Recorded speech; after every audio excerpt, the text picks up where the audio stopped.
or the we really went off about characters. Mrs. Simpson. We did. We were like, this is a character assassination. We will not stand for this shit.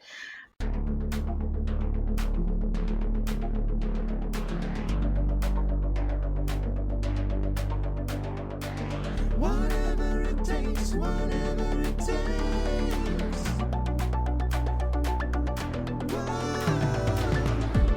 Whatever it takes, whatever it takes.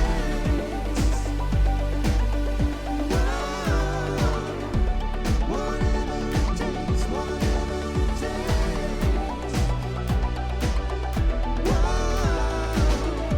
Whatever it takes, whatever it takes.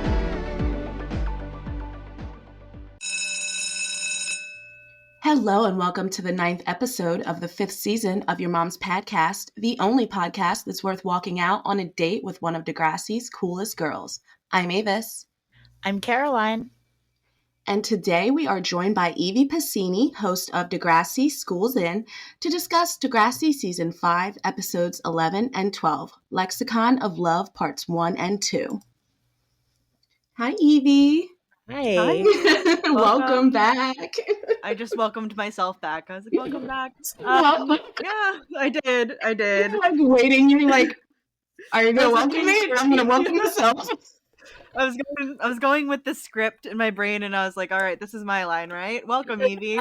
Hi, I'm back. I'm excited to talk about lesbians and Jay Hogarth. Me too. This is such a fun one. Hogarth's got some big fucking feelings in this episode. He does. He's so invested in Alex's life. Right. Like, he cares more than Alex does, I think. Like, this is his I journey. love that you chose this one to come back for. Oh, yeah. No, I'm surprised. I'm surprised that this one wasn't already taken, because this is like a big episode. And I thought that it would be perfect for so many reasons, especially because we saw Kevin Smith together.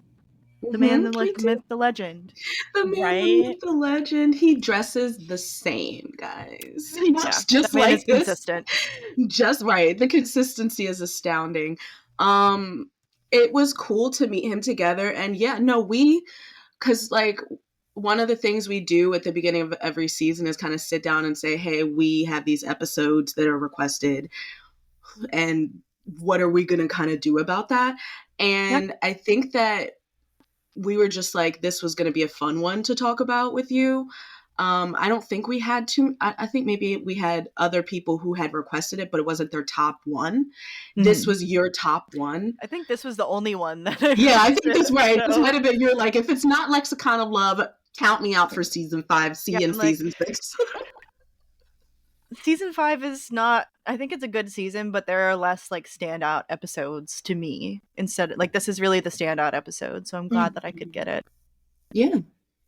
So you don't care about bulimia or I don't want to talk about bulimia. I don't want to talk about it. Well, we sex crime, unfortunately, right, or sex crimes.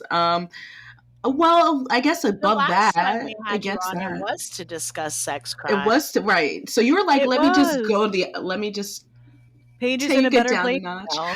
Mm-hmm. This is actually probably a good one to. For contrast of like the worst of Paige's arc so far, and then kind of not the best, but like at least it's positive in some sense. It's a pivotal point. Yeah. I feel like, not to dive too deep, but this is probably the best that their relationship gets for me. And I'm like, I wish that we could just live in Lexicon of Love forever. And how terrible is that? How terrible. And this is not terrible. This is already not great. This is already not good. This is already really this is already painful. Oh yeah. We both just said painful at the exact same time. Yeah. Yep. Because that's how, when looking at it from a critical lens, that's pretty much what you walk away from. Maybe you don't entirely, but like it hurts. Yeah, this is really like the top of this is like the tops of their relationship. This is their peak. Not good. This is not good. Let's do some poetry so we can. Yeah, let's do it. Right, because we're clearly so ready. I'm ready to read the poetry that I did not write. Last time I tried to claim ownership, I did not write this. Caroline was like, hold on. But it is a piece of art. So let's go ahead with it. Roses are red. Manny's a thespian. Paige can't like girls, okay? She just can't be a lesbian. Kevin Smith has returned. Oh my gosh. Kevin Smith has returned to. You're good. Kevin Smith has returned to premiere his new movie and gives some more heartfelt advice to teens. This time he shares his wisdom and guidance with Paige, who is having some serious issues with the fact that she has feelings for Alex. Over in the B plot, Archie Simpson has been kidnapped and replaced by an adulterous clone. Facts. Please let that be canon. Archie. He's Archie. No, Archie did this. Archie did this. It's not so Snake. Let me just say, as somebody who has just gotten into Degrassi Junior High and is just starting to get to know Baby Snake, he would never do this. This is not Snake. This is not #not my Snake. Like, I don't I think fucking that you can't. can hold an adult to the standards True. of his teenage self. True. What bothers me is like Spike lets him keep the bike. Like, she's doing her best to hear what he's saying about his needs and provide for that. And his and that's the thing, is that's where it doesn't make sense to me. I want to know, if she was being like, nope, fuck you, take the bike back, I'm sorry that you're bored with life, but this is what it is. Not that would justify it, but I would understand it better. I would see the path from A to B. I wish Spike had like a little bit of agency in this, because she like, we see it towards the end, but only because fucking everything comes out. Right. And she's like forced to. But I don't know, I just feel bad because she already kind of gets the short end of the stick in Next Generation, and this is just like, she does. She didn't deserve this. Like, she really did. She gets the short end of the stick historically, like in this show. The like reason why the Next Generation exists, they really give Spike like crumbs. Yeah, they do. Really unfortunate. Yeah. Right. This whole the Next Gen is built off of her back, and she's barely in it. When she is in it, she's given like the most agency she got was her whole episode when she's dealing with being pregnant.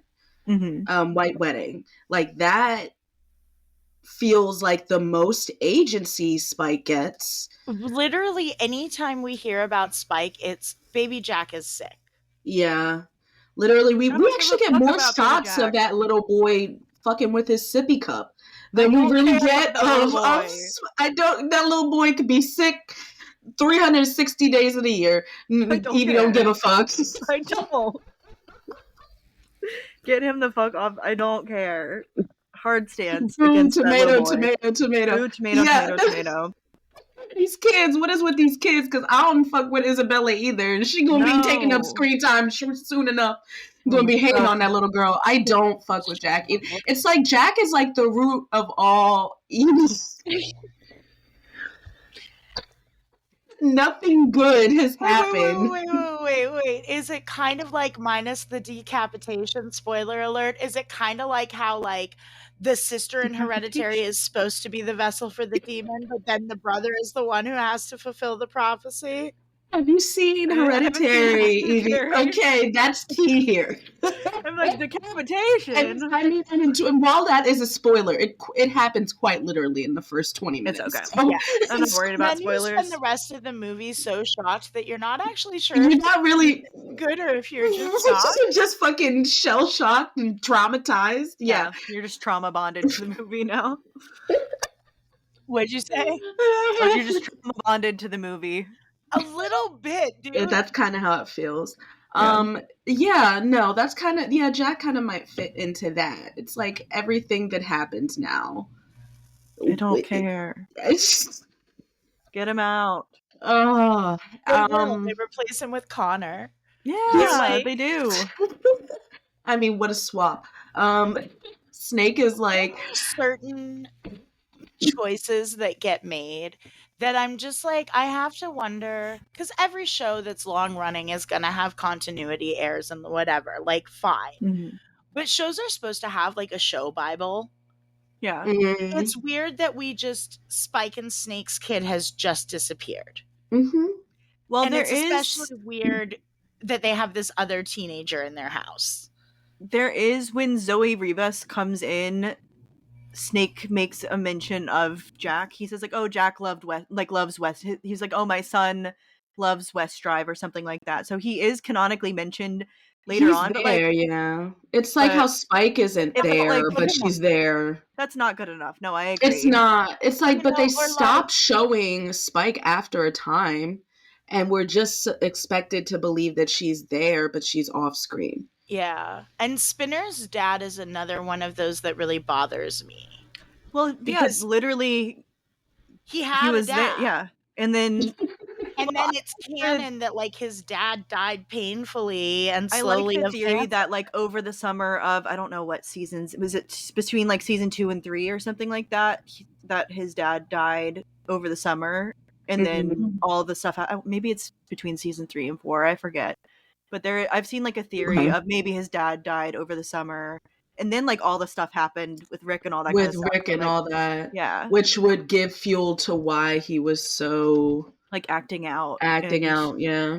So weird that we wouldn't talk about that I agree. at all. They're No. just like, oh, the repercussions of this decision don't really matter. Spinner's family is very fluid. Like, members exist when they need them to. They get killed off when they don't need them to. It's Tinder's like gone. Toby and Ashley's family. It's like, whatever. I always forget that they're Whatever. step-siblings. Like, They want you to. yeah. 'cause And the once first I few feel like that's seasons- kind of deliberate. Yeah, they make an effort to kind of still keep that going. But I think especially after Ashley comes back, it's like, where does Ashley live? Yeah. Kate is Where does gone. Toby live? Like, does Toby react at all to Ashley coming back? Is Toby even there at that point? I don't even know. But Yeah, Toby feel would like still be there. He's still there, but does he like, react? Do we get any sort of acknowledgement? I don't feel like I don't we think do. so. My knowledge of those seasons is a lot less encyclopedic than they are for I don't 10th think or we next do. class. No, I can come up with a little, right, little yeah. lot, but You're I don't know like, about. it's encyclopedic. No, yeah, from what I recall, it's very vague. It's not, there's very little, because Ashley's more of a side character. I mean, they're all side characters, but Ashley doesn't get as much focus of like any main plot. She's just propping up Jimmy and everything and other things and being messy versus actually having her own things to do. So there's no reason to go to her house. So she's just kind of here and there asking Ellie if she thought about doing it and dumb shit like that. And it's like, where do you live? Where are you staying? Are you homeless? Like, what's going down on? by the river? Yeah, she's in the ravine. Yeah, it's She's kind of actually- sketchy. Ashley's a fucking a trendsetter. She was doing van life way before love it was that. a hashtag. Look at her. It's kind it's kind of like how Paige doesn't have parents in this episode. Yeah. So, I don't believe that. I don't believe that Snake is cheating. It doesn't I feel. want to know, like, what was the conversation between Snake and Miss H that led to them making out in the theater? Like, what? Yeah. What? I don't believe it. How did they even get? Like, did they hang out? Did they hang back? They were just like hanging back, lingering, and started talking, and like, I don't believe it. I would have About believed it work? more. I wish that they had walked in on them like having a steamy, like kind of like close conversation, not like making out. Like if they had been like obviously flirting, maybe like looking like they were about to kiss. I feel like that would have been For me, believable. that is still that's a broken trust of a 100%, relationship, that's especially still with cheating. But no, I agree that would be way more in line with his character, because Snake I would believe has that. been super devout to Spike. Like, it's like he's wavered in a lot of other ways, mostly about himself. He doesn't really waver when it comes to like caring. He knows he loves her. He knows he wants to be with her, and he's fought to be with her. So it doesn't really make sense why he would just go over that line so easily. and it's not like I enjoy a Kevin Smith film. It is not an aphrodisiac. Like, Yeah. Yeah, Kevin Smith's comedy does not leave you hot and heavy, like wanting I to. was so done, dude. You're like, no, this is This not movie sexy. about Kevin Smith with teenagers really just got me Really going. just like, turned me on. Teenagers, and half of them which we teach her, yeah, where Jason Mewes is like she hitting on lives the in my teenagers. house. That really got me going. Like, what? She's my daughter's best friend, and she's being sexually preyed on this entire film. Ooh, Yeah, Really like got me in the mood. Daphne, want to make out? yeah, like and I really her just outfit don't. sucks. Your She's not mother even reminds me Miss of H? mayonnaise. Mrs. H. She looks I a didn't mess. notice what she was wearing. Exactly. Emma's dress Exactly, was Eevee. cute. I Emma's loved Emma's Yeah, Emma's dress is Oh, very fucking cute. cute. She should have worn that to prom. Save that for prom, girl. That's a save that for prom prom. dress. Especially Yeah. her hair. It's like she did her curls and everything very cute. She looked but gorgeous. but not Mrs. H. This is not the seductress dress. She looks better at school. What the fuck is she wearing? I want to I'm know like, what she's wearing now. I'll have to go look. it's not impressive. It's like one of those dresses where like it would be a tube top, but then there's like a very thin piece of like satiny fabric that's connected like right here, making it a halter top. It's It a was like a very halter. Black dress and then pink halter. It was not. it's like you couldn't just do a simple black, like a little It's a BD. style that You can be done needed, well. It was not done well. you needed to add a sash and a pink. You needed to do that. Yeah, Was it what was this essentially a era halter was top all made out of about. a sash. Like You this couldn't is just the, do a basic, This is the outfit you choose to steal somebody's man. Like right? you And couldn't it have done better. worked. And it worked. Like Archie, come on. Oh, At least She's just like, this old thing, pulled it out, didn't expect. Oh, Kitty. an appearance. Oh, this is why the other animals were upstaged in that question. I know. It's fine. He's the cutest little guy. He's so Nobody tiny. knew. Nobody knew Biggie's name. Nobody Biggie knew Fife's or name. Fife. Yeah, it was Even all though about. those are really clever and they have badass name tags that go with them. Have I told you about my pet's name tags? Mm-mm. No. So my cat is Biggie Smalls, the Notorious CAT, and her name tag says Notorious CAT. If seen pimpin', please call. Cute. And then my dog's name is Fife Dog. And it says, if you find me out on a quest, please call my tribe. That's cute. I know. I'm really good at name tags for animals named after rappers. If only it were a marketable skill. I was gonna say, yeah, that's like a. Well, I'm gonna give It's you a very rapper. Right. Up to the challenge. Why is the only one that I'm thinking of Macklemore?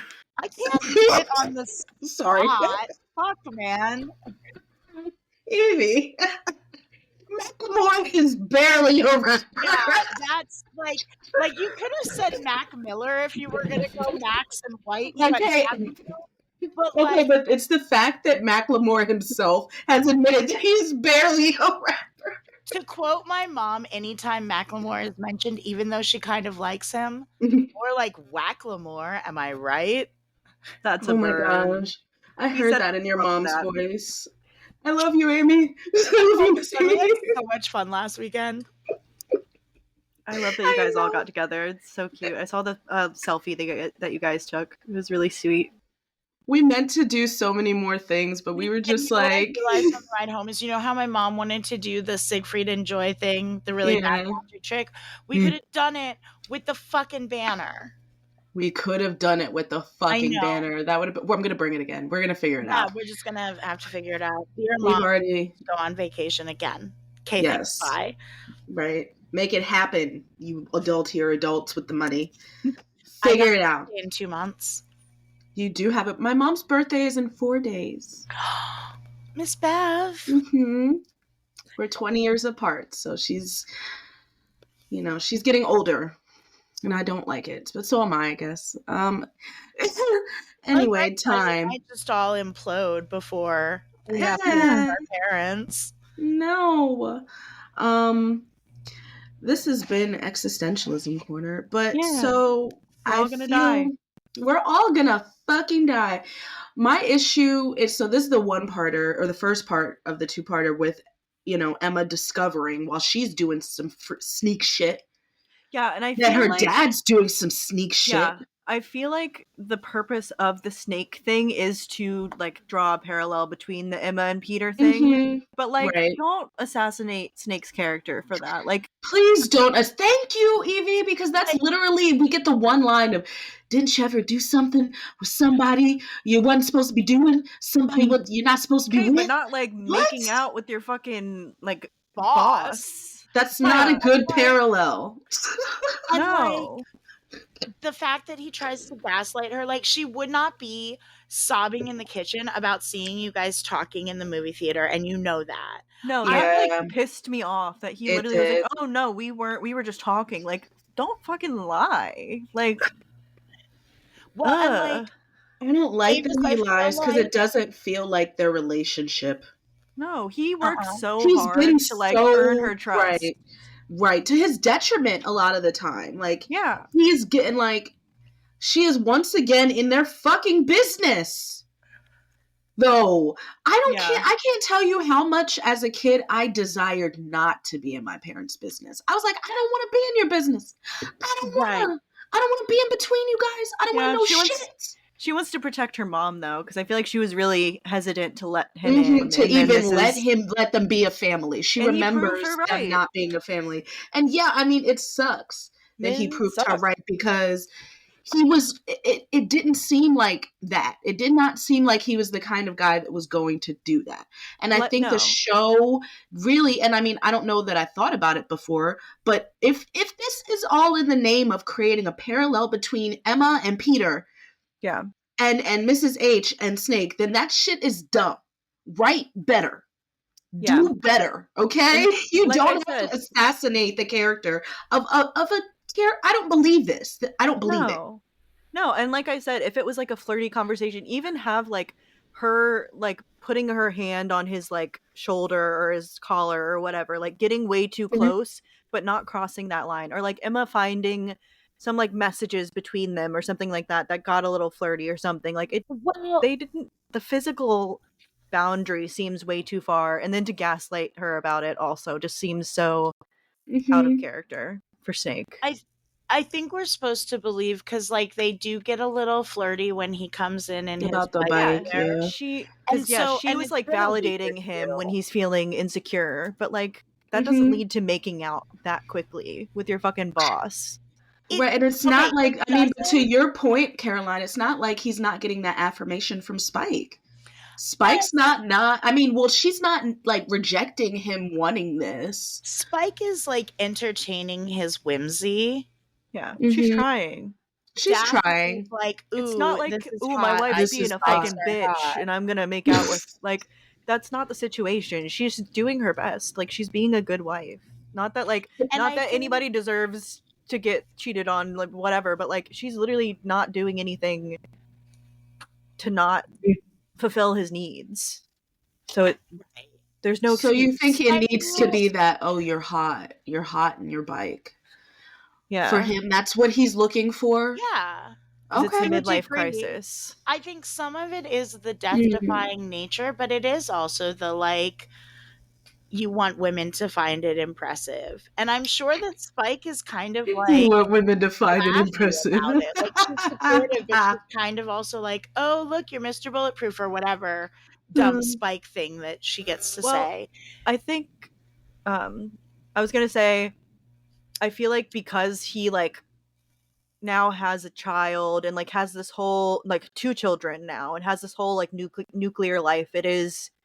He went from like 0 to 100 of like bachelor living by himself to like having 2 kids and this whole, so I do see like that on paper it makes sense to like, oh, he's struggling and he wants to be seen as like interesting and hot and whatever, but like, well, and I think too you have to consider it's been a few weeks since he bought, or a few episodes since he bought the bike, and from what I've gathered of the timeline, a lot of the time it's like at least 3-4 weeks.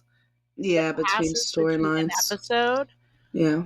And then you have to consider that they're not main cast. They're teachers. We don't get a lot of like the goings on between adults. So I think it's entirely like, it doesn't seem There's been unreasonable to me that escalation, you the think? escalation has been there. Yeah. Maybe But there's even been some scenes cut out that we don't know about where they There were could be, flirting and yeah. like exchanging glances in the hallway or whatever. I hate it. Ew. I hate it too. I hate it too. It's and I think we've kind of had to have that, like, you know, plausibility of like time passing and things escalating because they've got to. And I mean, they do work closely enough together. It's just for what we need to see in this episode to believe that this character would do that, I don't think it's there. I would have liked to not.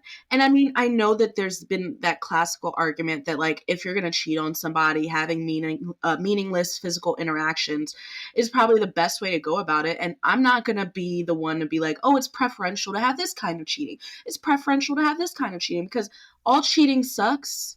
Yeah. That's my opinion. I don't think any kind of cheating is better. If you want to split hairs, that's fine. I think cheating is cheating. Hairs.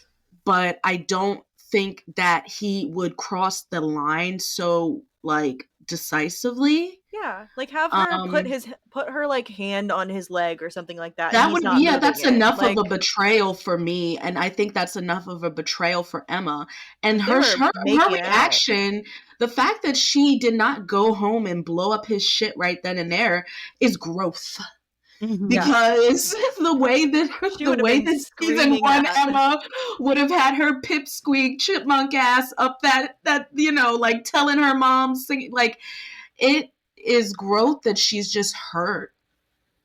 Yeah. But like that is just something to really see, though. If we think about how devastating that is to see and how casual and like the weight of the situation of seeing that, and then him being like, oh, you know, we were just talking or whatever. Like, it's gross. It's a gross situation, and I hate that they do this to Snake. It's because for me, there's not really coming back from it. Right. It's right. Because a lot of what I hold to be true about cheating is, yes, what you did is bad, but lying about it is like, I feel like that's kind of where it's like, I can't go back from that. We can try to talk about it, and it can be a conversation that I would actually sit for if you're honest. But if you're like, no, I didn't do this, I didn't do it, and then I have to beat it out of you or have to get a second whatever or find out about it later, like that makes it... Yeah, it didn't seem like he had any intention of telling Spike. Right, I'm walking away from the table. No, now I'm not... to Mexico, like that was gonna fucking fix everything. He bought tickets to Mexico. Oh, I hate this so much. I hate that they do this to him so fucking much. It's not.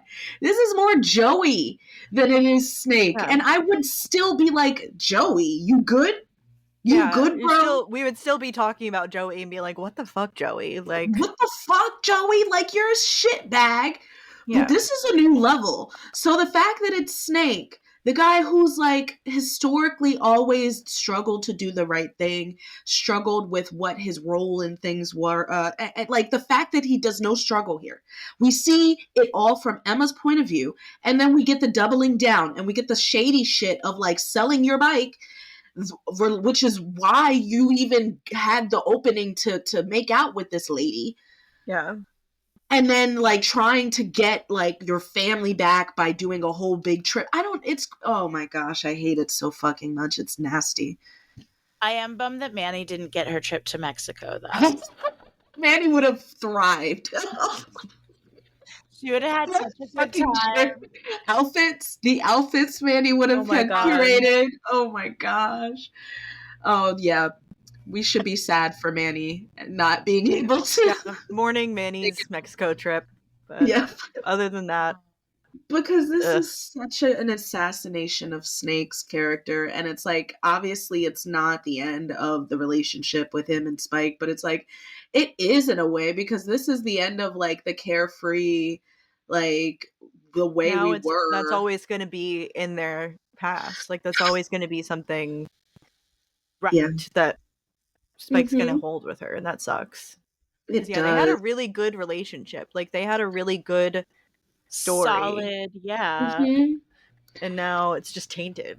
And I honestly forget about this a lot of the time, and I hadn't rewatched this episode for a while. I forgot how bad it was. Like, it's bad.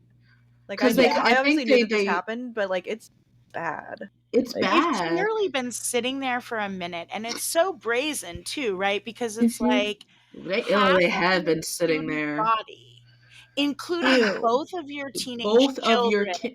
And y'all are a teenager who lives in your basement. Right. Like, you're basically at work. And this big open, hi Chauncey, theater. You know, it's not like they snuck off into somebody's office. Yeah, like a closet or something. Like, y'all there are multiple entrances to this theater. It's wide open. They're not like sitting in the back. They're in the middle. And it's just brazenly in the middle, in full light. And like, well, that's just because, you know, they have. Everything is always. You could have found a shit. Right, but the fact that they brought the lights up and you're like, oh, this is a perfect place to sit right in the middle, under a spotlight. Like, what the fuck is wrong with you? Like, at least Emma and Peter have some fucking decorum, and they try to sneak off into the eaves somewhere. What is wrong with you, bitch? You're not in your house. You're not in your office. This leads me to believe that y'all done made out in the office. Yeah, it makes me feel like this isn't the first thing. The way that they're so lost in it can't be the first time. Yeah. Oh. They feel way too comfortable. They're way too fucking comfortable. They are in that makeout session. Like, they are literally, in the words of Lil Wayne, don't you ever get too comfortable. I respectfully, Linda Schuyler, come and answer for this crime. For these fucking crimes. People literally always want to bring up Spinner and Emma getting married. This is the real, like, this is the real thing one. we need to talk about. Like, do I love it? No. Does it make sense? I think it makes sense. Actually, yeah. Yeah. Mm-hmm. Yeah, this makes no sense. Like, this doesn't make any sense. And purely for drama's sake. And it I hate it. I'm making tea again and crying again. I honestly, like, she's a little unhinged, but I actually really love Emma in this half of the B plot. Yeah. And it's interesting. I think there's a marked unhinged. I think there's a marked difference in Miriam's acting when she's working with Jamie. Like, they must have no chemistry because her acting is nowhere near as good in those scenes as it is in the scenes with, like, what's going on with Snake. If I may share a hot take, most people's scenes with Jamie are not good, and I think there's a common denominator there. And I think his acting definitely improved. I think a lot of the actors had some really awkward early years. And then I think Jamie in the later seasons got better. But I think, like, season 5, Peter, I don't enjoy watching on my screen, like, at all. And I feel like I'm being so negative today. Sorry. No, I think that's a hot enough take because, like, but if we think about what people love him for, you know, quote unquote, is playing, like, the worst aspects of Peter. And he usually does that shit alone. He's spiraling alone in the middle of that busy ass room next to tweaking. Can we talk about how unbelievably just lame it is to spike the punch at, like, this isn't prom, bro. This is not Something's wrong with him. Something's wrong with him. He's trying so hard. This is like the worst kind of vodka too. There's booze everywhere. Yeah. Nobody wants your dark eyes in the fucking punch bowl. Literally, one girl's over there doing the swim. She's like pinches her nose and goes down like she's cutting up. Like, she doesn't want any of your fucking spiked ass fucking punch, bitch. They're trying to have fun in the little kiddie party. Like, not that it's ever cool to spike drinks, ever. Yeah. But, like, teenagers are dumb. They do all sorts of uncool shit, whatever. But read the room. But this is particularly uncool. Hey, don't do that. Don't spike the punch, because if you do, you might get arrested. And then we can't make out. Emma. God, right? Please listen to what you're saying. He's a delinquent. Like, if Yeah. you have to be like, hey, don't spike the punch. Like, If you have to convince somebody to not commit crimes, then right? Like, maybe you should take a step back and like Yeah. evaluate your role. yeah. Because if like you're not there, he's doing this shit, man. Like, so what has he done when you're not around to say some shit? When you So aren't many things, policing like him. sex criming your best friend. Like, I can't get over that. I'm unarmed. I don't have my camera. No. Bad. Bad Peter. Bad Emma. No. Like a spray bottle. God, I hate You that. just want to squirt her whenever she's like making moony eyes at him, like, oh, just being with you under the same roof you're under the same roof every day, you dipshit. Shut up. You're at school. Like, Right? But I Shut up. But I love Emma in the other part of in like the She's- small part of yes. it. Like, yes, she's so extra, Balance, you know. but I think it doesn't like it feels genuine to me. Girl has been through a She's lot. devastated. She's her family, the family that she does not want to believe in the first place. Like you said, Eevee, is like, yeah. she has believed in despite herself. She loves Snake and Spike together. She loves how happy her mom is. She loves Jack. Even though he moved her to the basement and she's with the leaky pipes in the laundry and his own bowling shoes. He's either sick all the time or Spike's got Munchausen's by proxy. Oh, But no. she loves their Spike is Gypsy Rosing Jack. That's why we don't see him. Oh, no. Wait, the fact that that might track, because how that little boy has been sick like 9 times out of 10. That's why Spike and Jack aren't around. Are you either of you able to explain the Facebook lore to me about Spike being a cannibal? What? Yeah. Roughly, it's super weird. It's just literally. There's like a community in Facebook that has like Spike You is a say it so formally. theory. A community. Yeah, it's like Spike's a man-eater, but then it evolved to just being... Spike's a cannibal? Yeah, Spike's Sometimes a cannibal. Really funny. I believe that it is the same person that does my friend named I'm in love with a girl named Spike. Okay, I vaguely know yeah, and so I think podcast. that's yes. I think that one of the hosts is the origin of that thought. This is literally what it sounds like. There's no lore. It stems off of one joke about Spike eating men. I mean, She that should eat is snake. lore. I guess that's You slight should lore, say. but it's not. Yes, right. And then it kind of evolves into, oh, Spike, I wish you would eat me. You know, like I want to be eaten by Spike. God, people are so fucking weird. Spike ate this person. I love that. Yeah, It's and weird. it's And very tongue in cheek, and it's very weird. Yeah. And the internet is horrible, but also sometimes weird people find their weird people. And I think that's neat. It's beautiful. It's very, very weird. The Munchausen by proxy. I don't want to be flippant about like an actual very Well, serious no. Crucially, we do not want to be. We acknowledge the seriousness of the situation, but also it's a funny joke. Also, this is a dark humor podcast about Degrassi. Like, what? Yeah, What is this dark humor that you speak of? I'm completely serious. But no, it's very much not a safe. I think that she is very justified to feel so devastated that her entire family that has really only been stable since Snake's cancer scare. Yeah.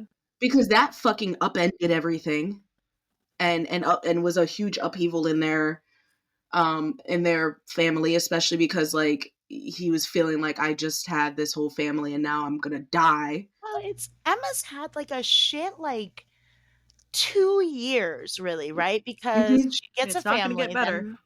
then her dad gets cancer, It's right? not. Then she almost gets shot. Then she gets gonorrhea in her throat. Now her dad's cheating on her mom. She also somewhere in there met her, you know, her She's actual dating father, Peter.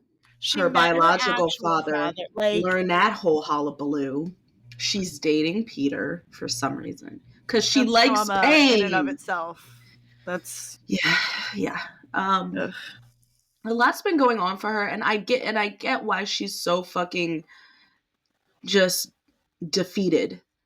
And like, I think it's part of her being like, I'm gonna blow your shit up, I swear. Yeah, I'm she's gonna crashing tell. out. And then it's all right. And she's super crashing out. And then it's like, but I don't want to tell her. Because if I tell her, then everything's over. Yeah, it's gonna ruin your fucking life. She's making it's like mutually assured destruction. She does not know what to do. there is no right answer there, right? That's so much. At least she didn't have to do it this time. At least she didn't have to tell. But she didn't have to do it last time either. Well, and it's like, But Spike might have low-key just gotten, which it would have been her right to get an abortion and dip. That would have been her right. Yeah. But I feel like, too, like, yes, it's her own fault that she's hiding this Peter secret, but she's already got the stress of that. Mm. It's just, look, I know when this show started, it was an Ashley Kerwin slander pad and an Emma Nelson slander pad. And we have grown away from Ashley Kerwin slander. And I don't like to say this in public, but fuck it. I love Ashley Kerwin at this point. Yeah. I have grown in this rewatch to really and truly love Ashley Kerwin. I do not love Emma Nelson. What an unfortunate time to blow my nose. And girl has had some shit. Oh yeah, they threw everything at her within a very limited amount of time. She's really well written. I think she's one of the most well-developed characters. I do not love her. I think she's horrible. I don't think we're supposed to ever. I think we're supposed to empathize with her. Yeah. And I think that's all they can ask. If we empathize with, which I do. I usually, and I mean, when Emma is really like, because there's a difference between her being like, oh, I'm wronged, versus her being like, what the fuck? Like, I can't deal with this too. Like, why does this shit keep happening? Like, I just want shit to be stable for a while. Like, I just got over having a gun pointed at me. Damn. Right. Like, I'm still on antibiotics for the gonorrhea in my throat. No. I finished that round next week. Damn it. Can I not catch a break? Like, she is fucking fed up. She's like, it's flaring up. That's why I need all this tea. No, I'm just... I don't know if gonorrhea flares. Guys, don't come for me, please. I have no idea. Our introduction to Emma is her almost getting kidnapped. Mm, and like she continues to have, like, Emma carries a lot of shit. She's the Emma original is a traumatized Claire or girl. Maya. They love to choose one girl and just like just throw it darts of It's pain. like the like sacrificial they have her virgin in a picture. horror movie. Yeah, it's too much sometimes, and I feel like it would have been better. It would have been nicer for some of those plot lines to be a little bit more evenly distributed. Right, like Hazel's just back there being a bitch, or because she doesn't have shit to do. Yeah, give her something to do, or some like redeeming storylines throughout it. You know what I mean? Yeah, because it's a lot of constant. It's easier for me to empathize with Emma, please. I am begging you. This episode, you're welcome. She's crashing out now. Now you can relate.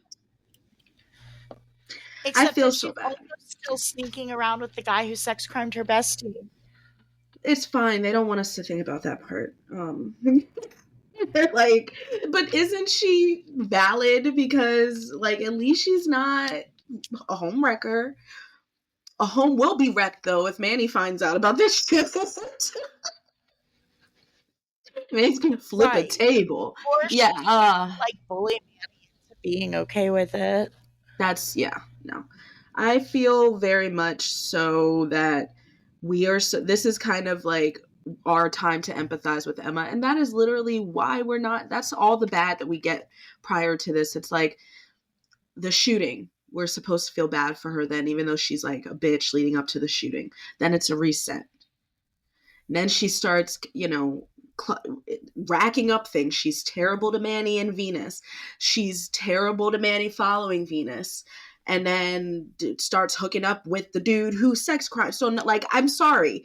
The clock that you got, like the blank slate, because nobody can be mad at you after you had a gun pointed at your face. Everybody's empathizing with you now. Now, okay, everything before that, forgiven. How did you rack up another dirty ass slate in less than a half a season, bitch? I just want to know. Like, that is really, like, sadly impressive. She's committed to chaos. She is committed to chaos. Because why, Emma? What for? What was the reason? What was the reason? Yeah, what was the reason? She's like, all of these dudes in this school, I'm gonna go after this one with his little scrawny ass, wearing sweater vests, gelled hair, looking. He is like no, as the kids say, drip. Do the kids still say that? Okay. I don't think so. I don't think so either. They don't want me to know what they say now. And I actually secretly, if I know, that it's probably not said anymore. Yeah. It's I have very little, like, they're the fact that she's so attracted to him is really because he's forbidden fruit. That's it. His personality sucks. His actions suck. He talks kind of a good game, but that's about it. Yeah. And that's not enough. That's not enough. He literally tries to spike the population of the part. Even if she wants to, like, go for a bad boy, get with Jay. Like, do it again. Like, Jay's lonely as fuck. At least they had chemistry. Yeah. They had so much chemistry. They did. It's, like, kind of hard to get through the scenes with Peter and Emma because it's, like, number one, I don't know why, but, like, the acting of Jamie is very much like he's not enunciating. So some of his lines I have to rewind his seat. So him saying, get a book or something, I had to rewind. Yeah. And for screenshot purposes, I did not have my subtitles on and it was fucking killing me because I had to just rewind it a couple times. And I'm like, I need him to bring something a little bit more. A little bit more, yeah. He's got the talk he's giving down, nothing. But that's about right. It's giving nothing. They tried to do that Romeo plus Juliet thing where they're like in the bookcases in between them. They're like, it's not. It doesn't work. They're trying to make them happen. Jamie Johnson is I don't want it. 90s Leonardo DiCaprio. He's just not. They're trying to convince us that he is like that archetype of like the blonde, like smooth, flirty, whatever. Like he's not. He's a cute kid, but he's not like Jesse McCartney. He is Jesse McCartney. He is not. It's not Jesse McCartney. You will never be Jesse McCartney. Stop trying, bitch. Yeah, it's very. I hate their interactions. Almost like a really bad, like, it's not the only inspiration, but he a little bit gives Sebastian from Cruel Intentions. Yeah. I haven't seen that. First of all, if he were smart enough, that's who he would be. It's a good watch, Eevee. The OG, I think they made a new show. Don't watch that. No, just watch the movie with Ryan Philippe, Reese Witherspoon, and Sarah Michelle Gellar. Yeah, Sarah Michelle Gellar. Beautiful cast, and there's Selma Hayek is also in there. Selma Blair. Beautiful. Blair, not Hayek. Thank you, Selma Blair, not Hayek. And Sean still Patrick beautiful Thomas from Save the Last Yes, Dance. Sean Patrick Thomas from Save the Last. It's a great cast, and now that you say that, especially the sweater vest. I feel like Ryan Philippi or Philip, however the fuck you say his name, Philippi. I always thought I got him confused with the Olympian, because there's an Olympian that's like Ryan Phelps or something. Michael Phelps. Michael Phelps. Thank you. And I don't know why that they're not. I don't know. It's just like Dream Street and 98 Degrees. No relation. I don't know why I conflate them, but I do. No, it's totally fine. I mix up John C. Reilly and William H. Macy. And I That's don't a funny know why. mix. I think they both have like last names that end in E and could be like kind of not super common first names. They've got like an initial. The initial, yeah. And then John and William are just like very, It's a generic man name. It's a generic. It's like a solid generic man name. Mm-hmm. But that's perfect. And Eevee, you gotta let us know once you watch Cruel Intentions. No pressure. Add it to my list. Because I always say that my list is super long. My list is never ending. It's It's good, but that's totally where they got him from, and it's not only that guy can do that. Mm-hmm. I don't know why he can pull off like a good mix of like skis and charisma and like vulnerability, but like also criminal. I feel like it works. It's this delicate balance, and only he can do that. Not JJ. I don't know that Jamie pulls that off. Yeah, I don't think he pulls it off at all. But that's where they got the inspo. A little bit. That was the mood board. Where they're like, we're going Sebastian. We need a Sebastian. Yeah, I guess that's the last thing this Degrassi needs is Sebastian. Right. I would much prefer her with Jay right now. At least Jay would leave Alex the fuck alone. At least Jay would be fun. At least the road to hell would be fun with Jay. And honestly, like, I feel like the kind of shitty boyfriend that Jay is gonna be a way better life lesson for Emma. Yeah. Well, Peter's the socially acceptable version of Jay. So she's never gonna learn anything. She's never gonna learn anything. It's gonna take her years to unpack the damage from this relationship. From Peter. Versus Jay is just so overtly terrible. He is laying it all on Front Street. He's gonna let you know all the reasons why you should not be dating him. Yeah. Frequently, I think. You. And he's also gonna show you. And instead, Emma's going to wake up one day in her mid-30s and finally understand just how toxic that relationship was. And probably because it's Emma, she's going to find his ass on Face Range or whatever. Oh my gosh. And be like, Peter, I just want to tell you that you were horrible and here's why. Mm-hmm. You don't need to start that conversation. Like, no, and then she'll probably open that door and then like fucking end up hooking up. He'd be like, "Oh, I'm so sorry. She's gonna cheat on Spinner. Yeah, she cheats on Spinner in this scenario. Clearly, well, Spinner and Peter are friends, like hanging out regularly in next class. So right. Maybe... Which is like, why do they think that that's okay? They're like, oh, they're roughly in the same age. Like they were friends, like they were adjacent in high school, and right? Because they use it. It's like, oh yeah, me and my wife are doing this, and oh, we're quite old because we've got these adult responsibilities, right? Yeah. What? Shut up. Shut up. The whole clip from Mean Girls, always the Rachel McAdams clip where she just scoffs and says "shut up." That's how I feel, because you're not that much older than these kids. And the fact that and is it a lot different than being like where they are versus where the child in question, I don't even remember who it is Maya. Sure. Maya, right? Maya's ass. Oh my gosh.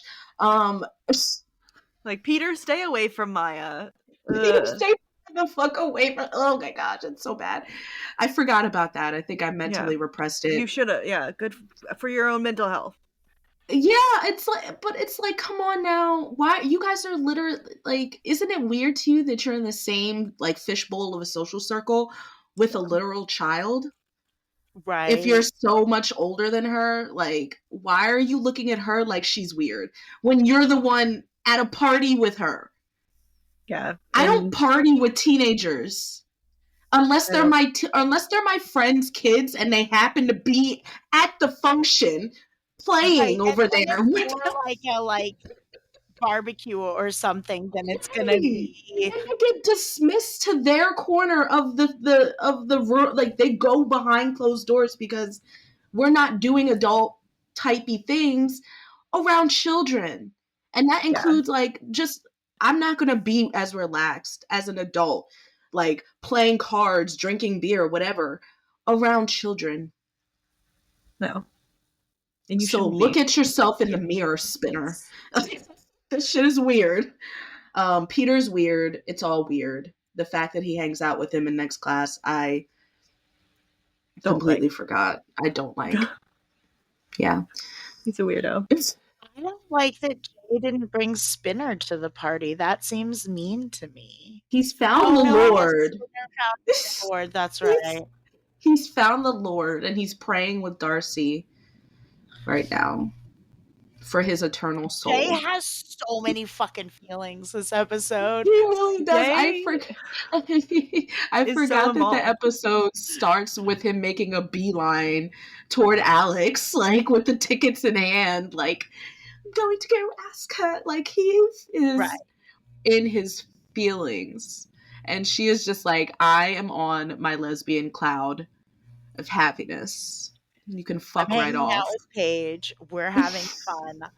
Don't ask me to explain it, dude. It just is. It just is. I'm going with it. I'm so excited. And I love how much Alex is just cool with going with the flow with it. Like, she's not, until Paige makes it a thing, she's just like willing to go with it. I would just wanted to point out a line that I really liked with Jay approaching Alex, and that was him saying like, oh, you can be my +1, and Alex responds, too bad going with you is a -20, in regards to him asking her to be the +1. I'm like, that's a really good line. She just constantly shuts him down.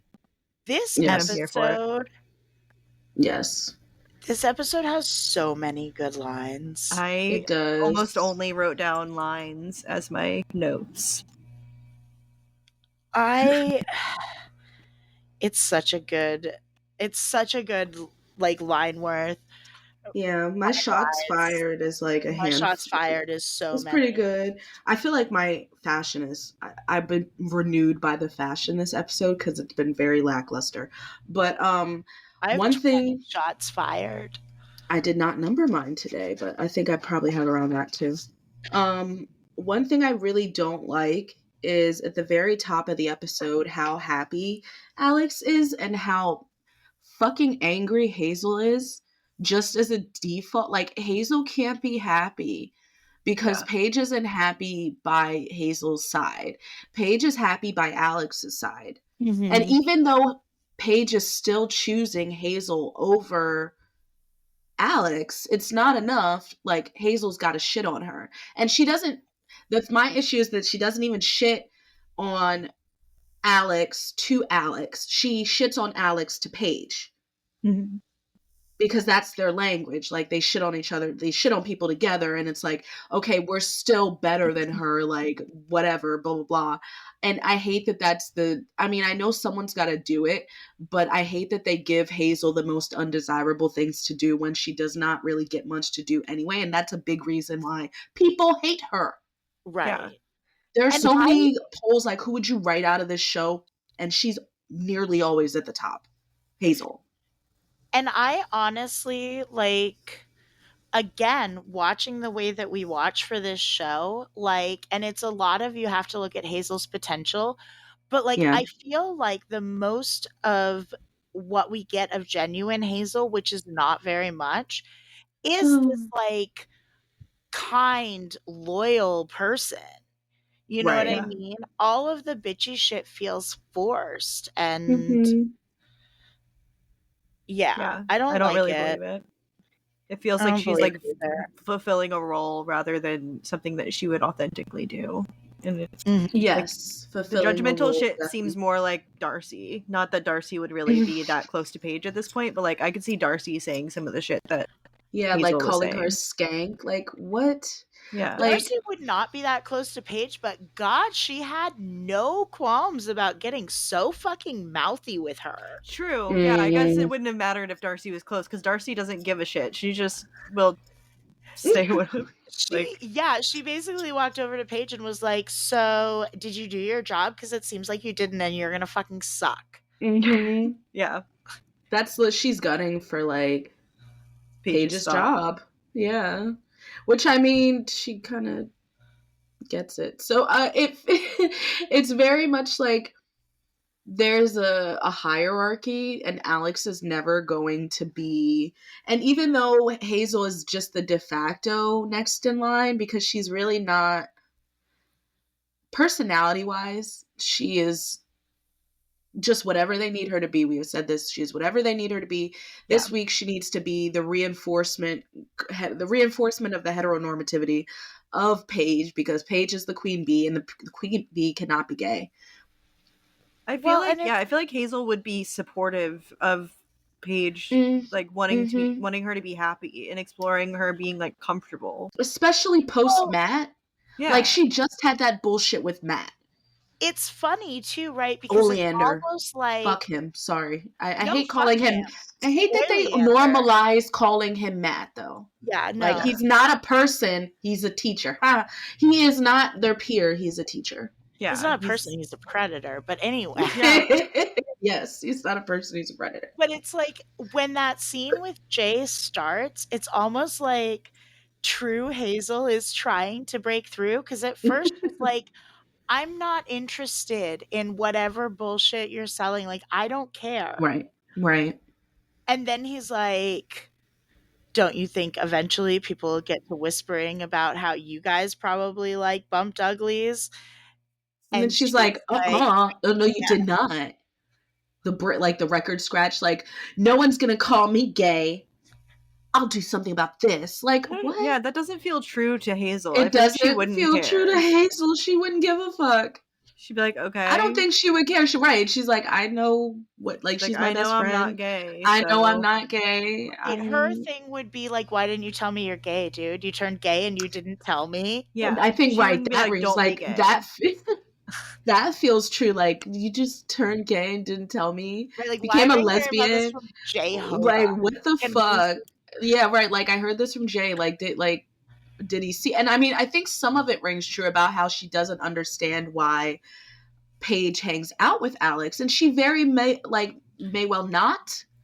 But I don't think that she would approach it with feeling any threat of like, okay, I'm not going to be her best friend, because it's clearly different. Right. Yeah. It's very clearly different. And Alex is also not trying to be Hazel. And Alex has been soft launched in the group since correct, right. As if we bring her, like, what? She has hung out with you guys. Don't talk. Don't hang it. Yes. Yeah. Why are you guys? What? It's very much like it doesn't even ring. Like, why would she say that? She's around all the time. Like, would she say the same shit to Marco? Right, like Marco's bringing Alex around, like, and then they just start organically all hanging out. So I don't really understand. They were playing euchre together. Like, there are instances of Alex being naturally around and just casually hanging out with the group. And in various permutations, like, not just hanging out with Marco, not just hanging out with Paige. Like, I don't know, it's weird. She's been hanging out with Jimmy too. Like, why? What? Yeah, it's because they need some sort of they need to other her for the purposes of this episode. And it's like, she's already the other.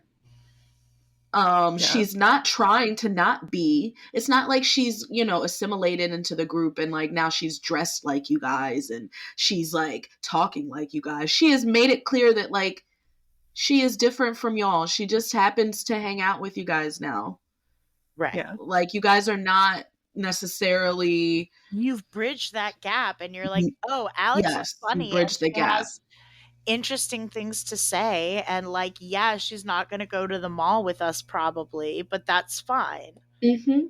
Like, yeah, no, it doesn't make sense. It's just Hazel. It's petty, and it's something that I hate that they do to Hazel, because people get ammunition for disliking her, because we don't really have anything else to compare it to.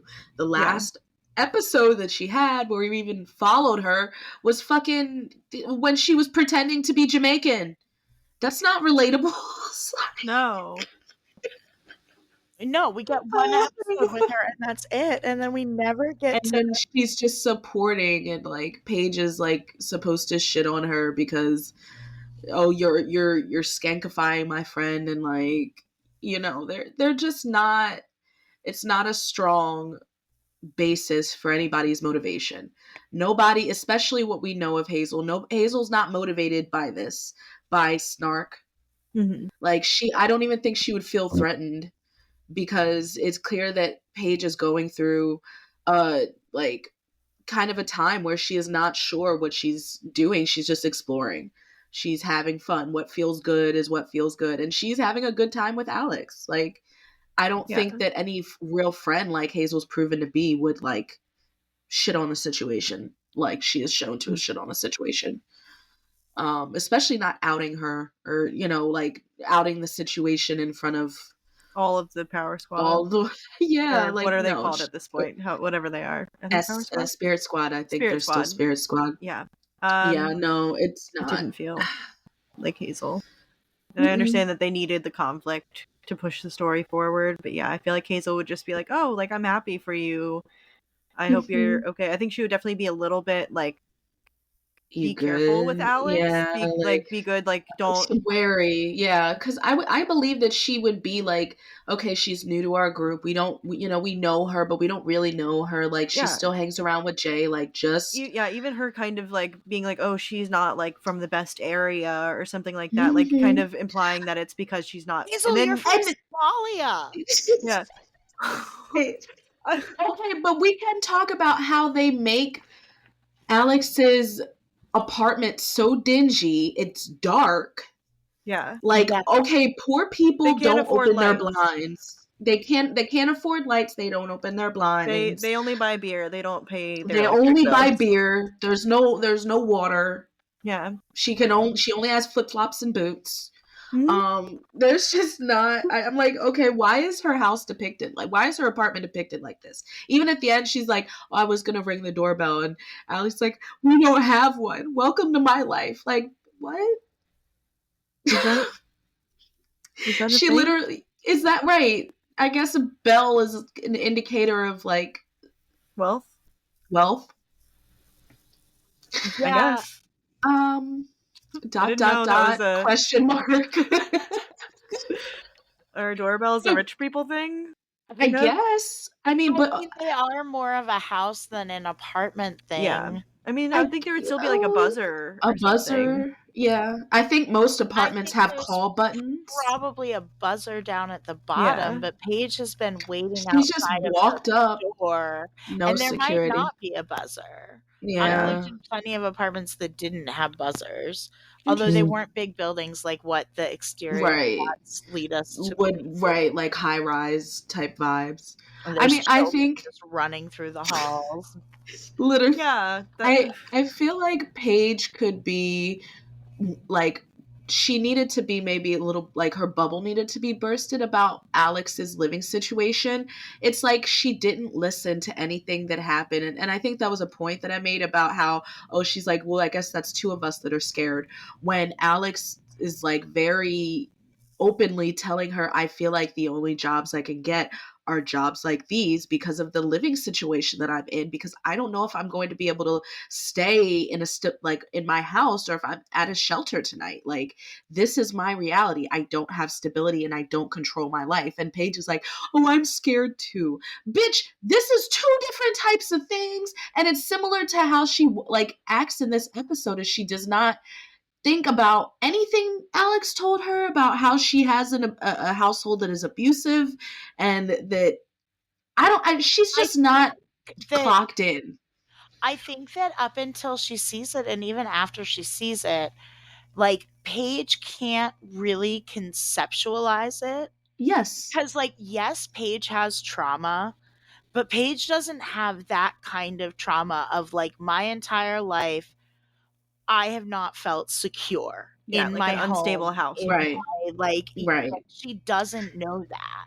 No, And, like, she and doesn't. she still doesn't get it because she keeps referring to it as fucking drama. That made me so And mad. the drama, right? The drama of the shoving over the coffee table variety, like You the mean way the that she abuse? talks is really Paige. Yeah, the abuse and the assault? fact that Alex is just expressing being in a safe place. Mm-hmm. That is what Alex is thankful for. And Paige is just on a whole, and like and of course there's lesbianism. They were not just friends. Of course the kiss They is were gonna motivated, kiss before but they were gonna fucking kiss Chad before woke up. Chad fucked with the. Yes, it feels like, okay, I am in a safe place with someone I really care about, and I'm just so grateful that this is the situation.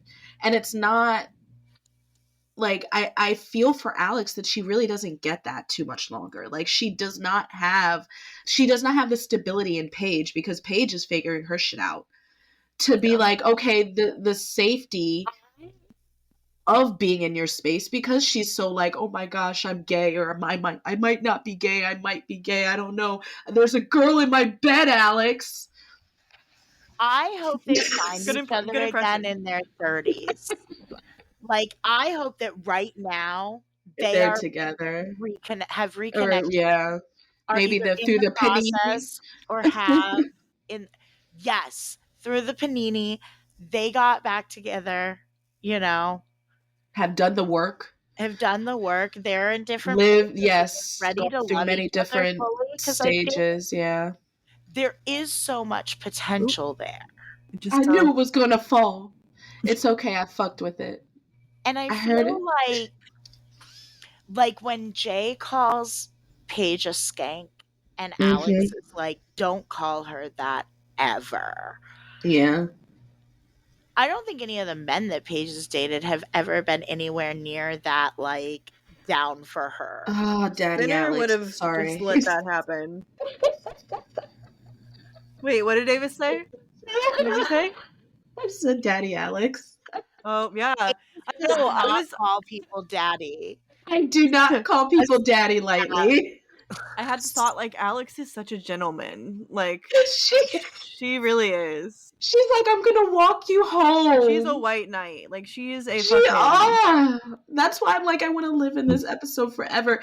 The queer codedness is so strong. I love how they dress like Bobbsey twins. I love how they have like complementary outfits. It's so gay. It's It is so so gay. gay. And how she wears her vest or her blazer the next day to school, and it's like she wears it differently.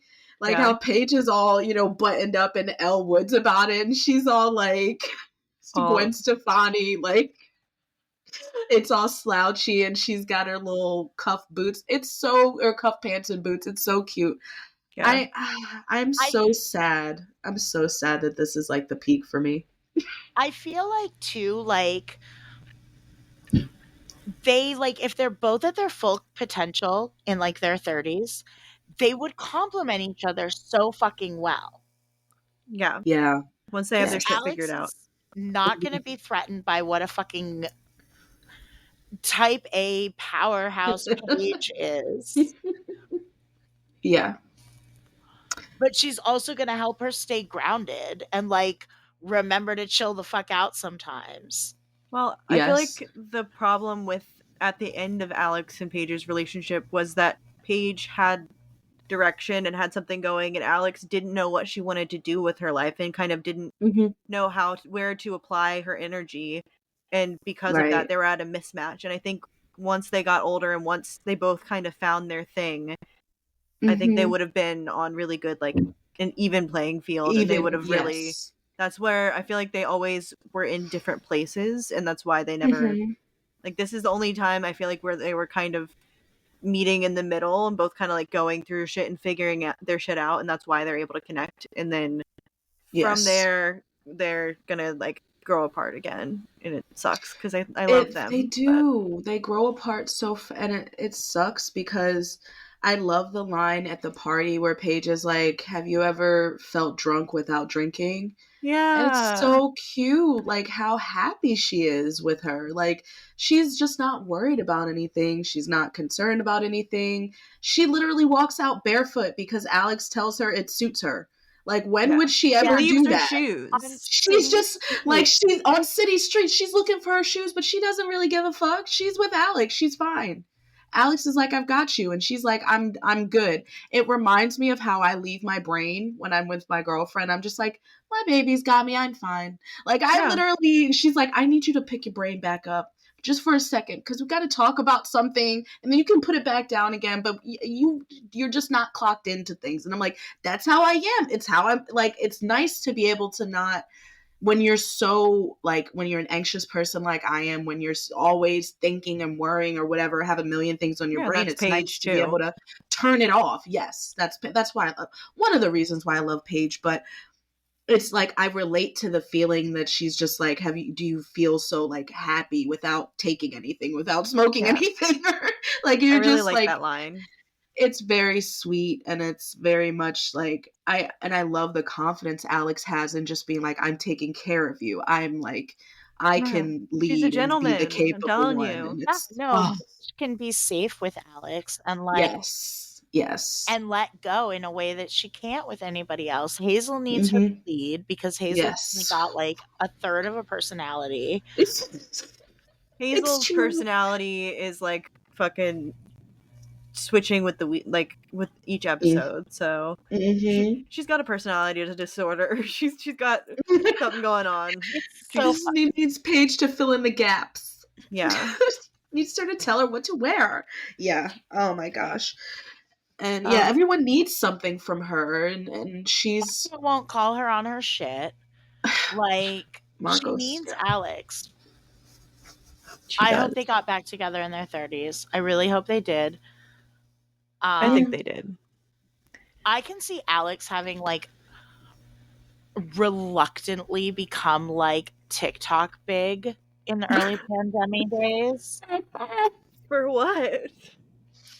Just like sitting down and straightforwardly being like, "This fucking sucks." And blah blah blah. Like just Alex is very straightforward, and I could see her have like taken off on TikTok, been like bored in the pandemic, been like, let's see what this is about. Nobody follows me. I'm just gonna say shit, and then boom. She's just like ultra famous. I could see it. Yeah, maybe she makes sourdough bread while she does it. I don't know. I'm here for that. Homesteader Alex. Oh, cottagecore. But I'm gonna peruse through my notes. I know we didn't talk about the A plot nearly as much as the B plot for some reason. Or the we really went off about Mrs. Simpson. We did. We were like, this is a character assassination. We will not stand for this shit. I'm upset that we did get a glimpse of Ellie and Jimmy, the primer. And like, I love how they introduced the awkward vibes. Yeah. Just to let us know more of the same is coming, and to not expect anything from these two. I kind of like that pairing, so I'm kind of sad that it. Yeah, if you're gonna wreck Jimmy and Hazel, why? For what? In the name of what?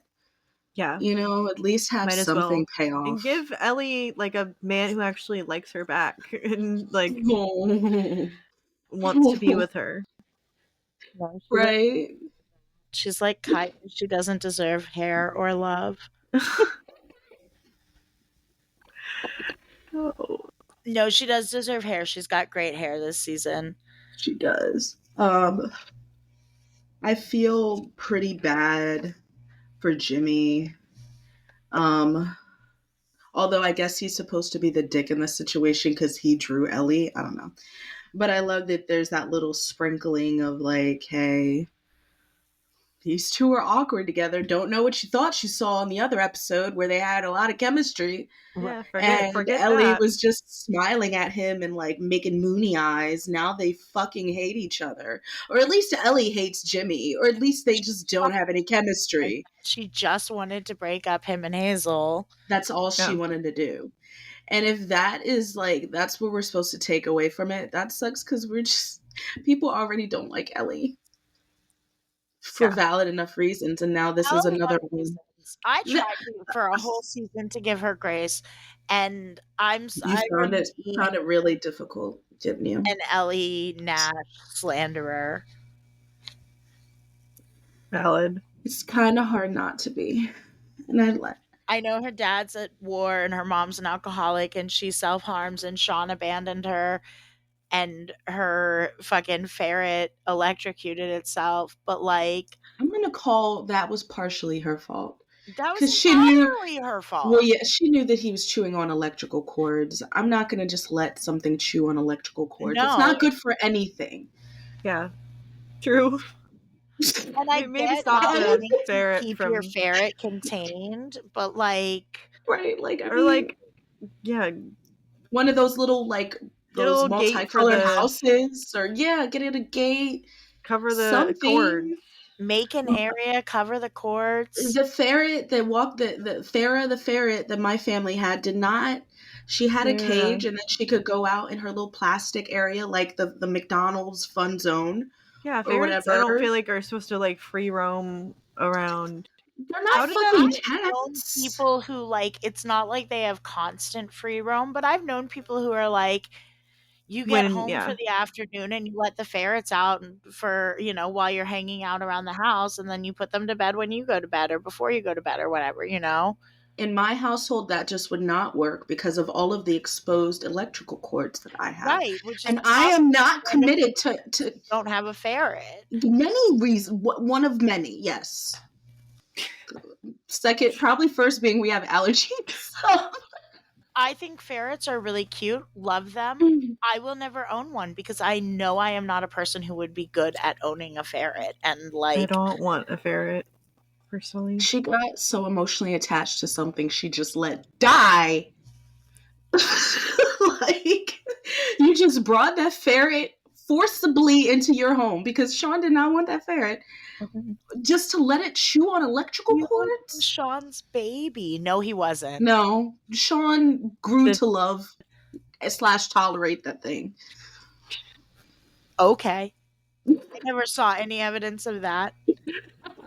That's a headcanon. That ferret moved in and Sean moved out. Like, that's why Sean moved out. Like, he's like, I actually can't. Jet ski. It was not at all motivated by anything shooting related. He was just like, you know what? There's a fucking ferret in this apartment. I don't want to go back. Fucking mail me my shit. The shooting was like the straw that broke the camel's back. It was an excuse. It was a hall pass to move out. He's like, I actually can't fucking stand living with this ferret. But now that I have this traumatic situation going on, I'm actually gonna just peace out. I'm just gonna cut on out. Yeah. I think it's time to exit stage left. Ellie, you're the worst. Sorry. I feel like abandonment is like, because like maybe Ellie and Jay, you know, maybe Ellie and Jay, abandonment issues meet abandonment issues. Well, it's funny that you say this because there is something that I wanted to bring up of a possible like ship that I came up with from this episode, and it's Hazel and Jay. In that little interaction, he calls her like Hazy or something, and you're like intrigued. I've signed up for this. I see the vision.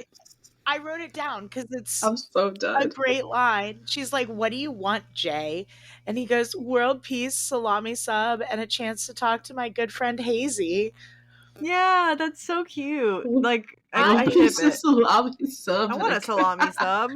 That sounds good. That kind of sounds good. Yeah. I'm done though with him and his like always at the ready witty ass banter. Well, it's because he's like 40 years old, so he's way smarter than these kids. He's just a hanging grown around. ass No man. emotional intelligence, except for these rare pockets of it where he's incredibly wise. But it's not on purpose. Yeah. I mean, I'll have to rewatch that particular scene under that lens, Eevee. I'm just saying I see the vision. I'm not saying I ship it. I'm saying I'm open to it. See, I didn't see anything, so that's why I need to go back and watch. Yeah. I don't trust the Degrassi writers to write it, Yeah. but I could see really liking it if it were done well. It would finally It would give have to be Hazel done something well. to do. Like, Something being interesting, traumatized not- by Jay, but But she needs a little piece. she She needs a little piece of that J back. trauma. She wouldn't stand for Jay's shit. That's the thing. True. She graduates a virgin. She gets no play. Her and Jimmy are chaste as fuck. Right, and then Well, then Jimmy and Ashley kind of They're hot start and to be heavy. stuff. We get that one brief, like, at the beginning of the episode because Paige is having issues with being hot and heavy with Spinner. So Hey, we that's have our to have last that episode. juxtaposition. Yeah. Last episode we recorded Right. together. That was the last. Yes, that was. So it's funny that, like, one other just like tainting of it. Like, Hazel is super, like, Hazel and Jimmy are super, like, in the corner of the car, getting down. And that's it. Like, as far as we know, Hazel graduates a virgin. She could have gone to the ravine with Jay. She could have gone to the ravine with Jay. Jimmy's a virgin at the time that he and Ashley try and have sex, right? Yeah, so Correct. He is a that virgin. confirms Yes. they didn't. Graduated a virgin unless she hit the ravine after. Mm-hmm. Yeah, you never know. She ain't got no sloss. Nope. Nothing. It would have been nice to at least see her have another crush or love interest or something, or somebody else pursuing her in general. Like, Jay was, I don't know if Jay was flirting so much as I think that's just how he talks to everybody. Right. That's just Jay. But I would listen. If they want to put that down, I'll pick it up. Yeah. But they're not interested in giving Hazel anything. Yeah. Write it. You told me once that you used to be quite the prolific fan fiction writer. Yeah, I'm on it. I could whip something up.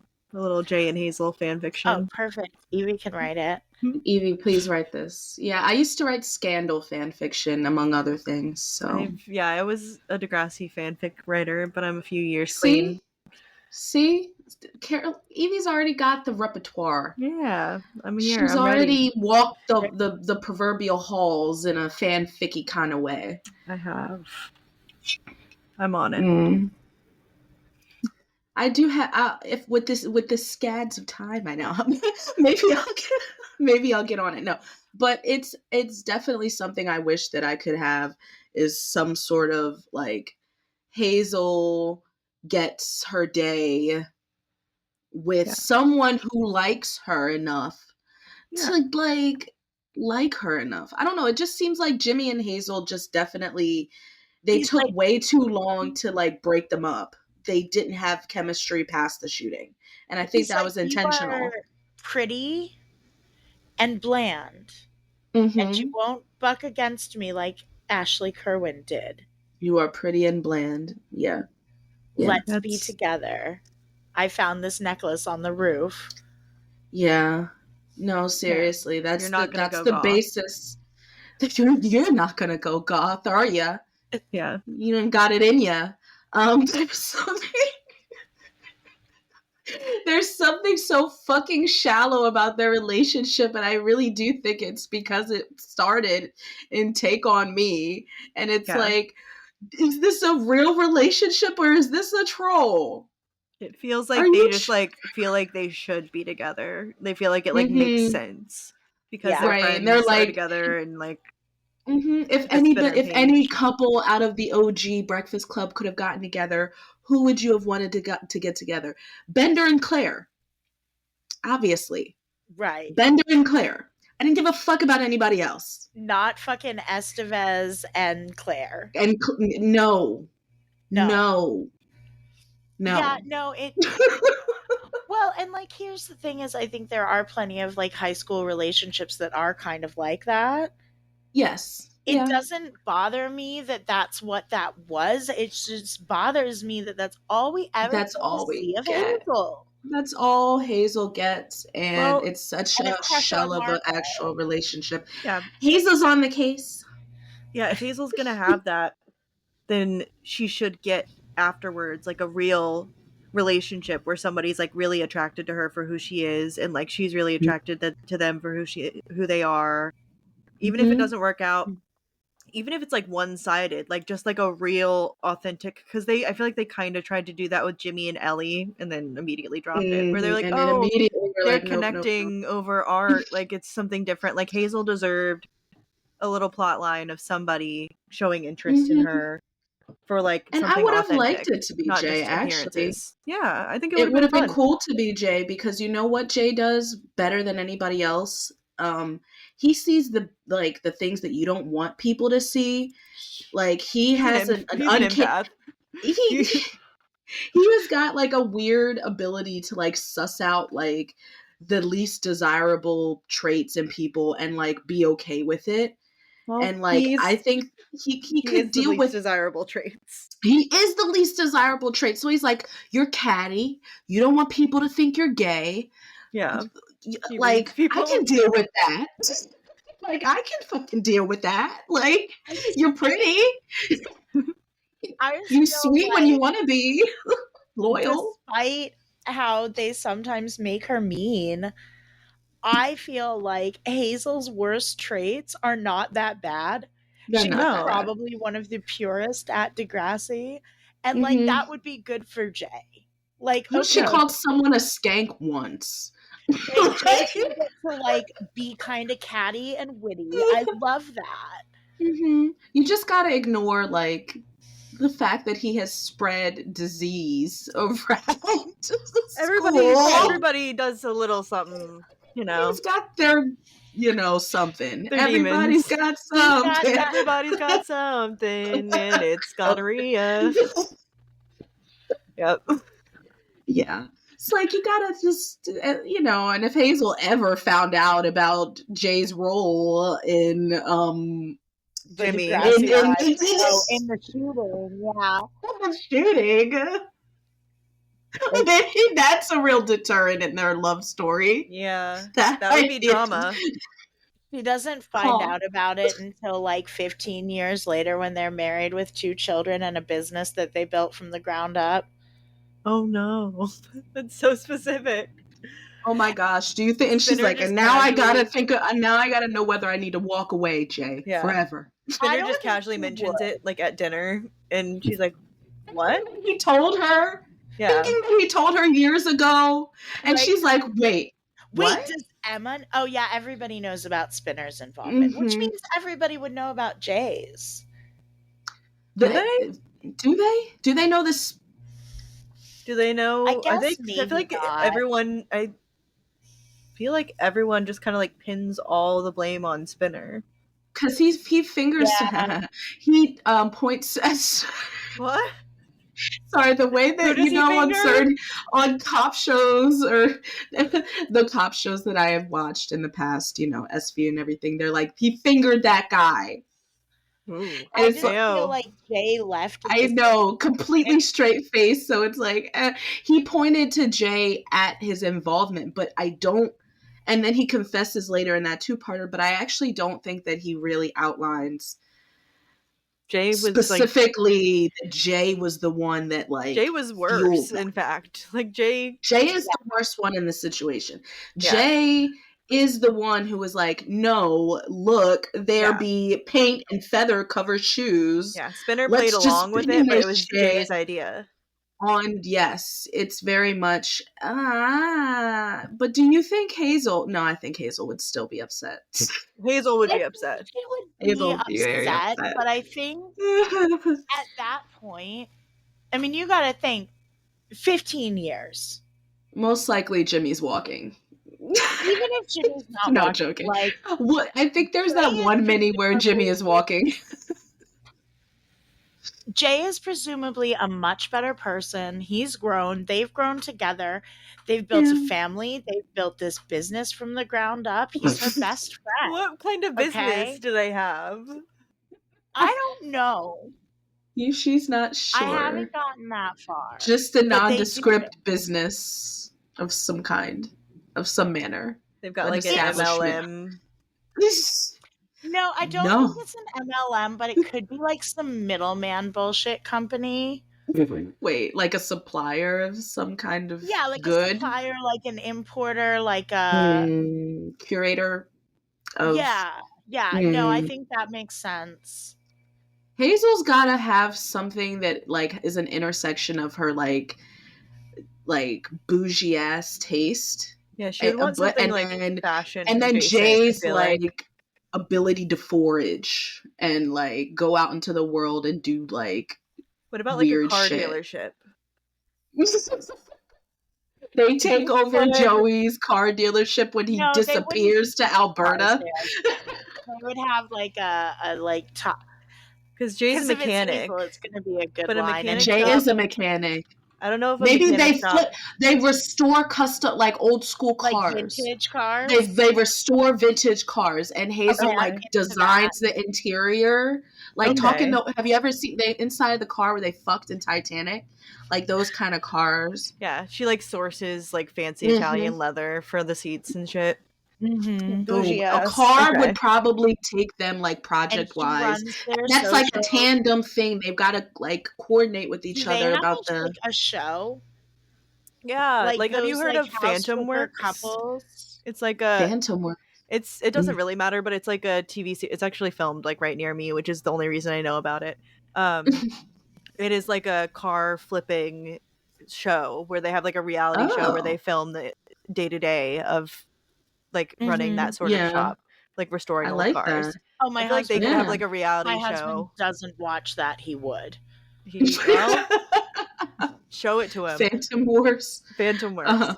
Word. Phantom Works. Yeah, I could see them having like a That would be HGTV like reality show of them. that'd be perfect for I them. love how we've spiraled into this whole reality where Jay and Hazel off I of one feel like conversation. because we refuse to accept that Hazel gets nothing, so we're going to fucking do it for them. Sorry, Manny, that you're losing your man, but It's okay. You can do better. You'll bounce back. she can find But no, somebody okay, else. so they've built this whole. They've cultivated this whole life. They have a goddamn TV show on HGTV.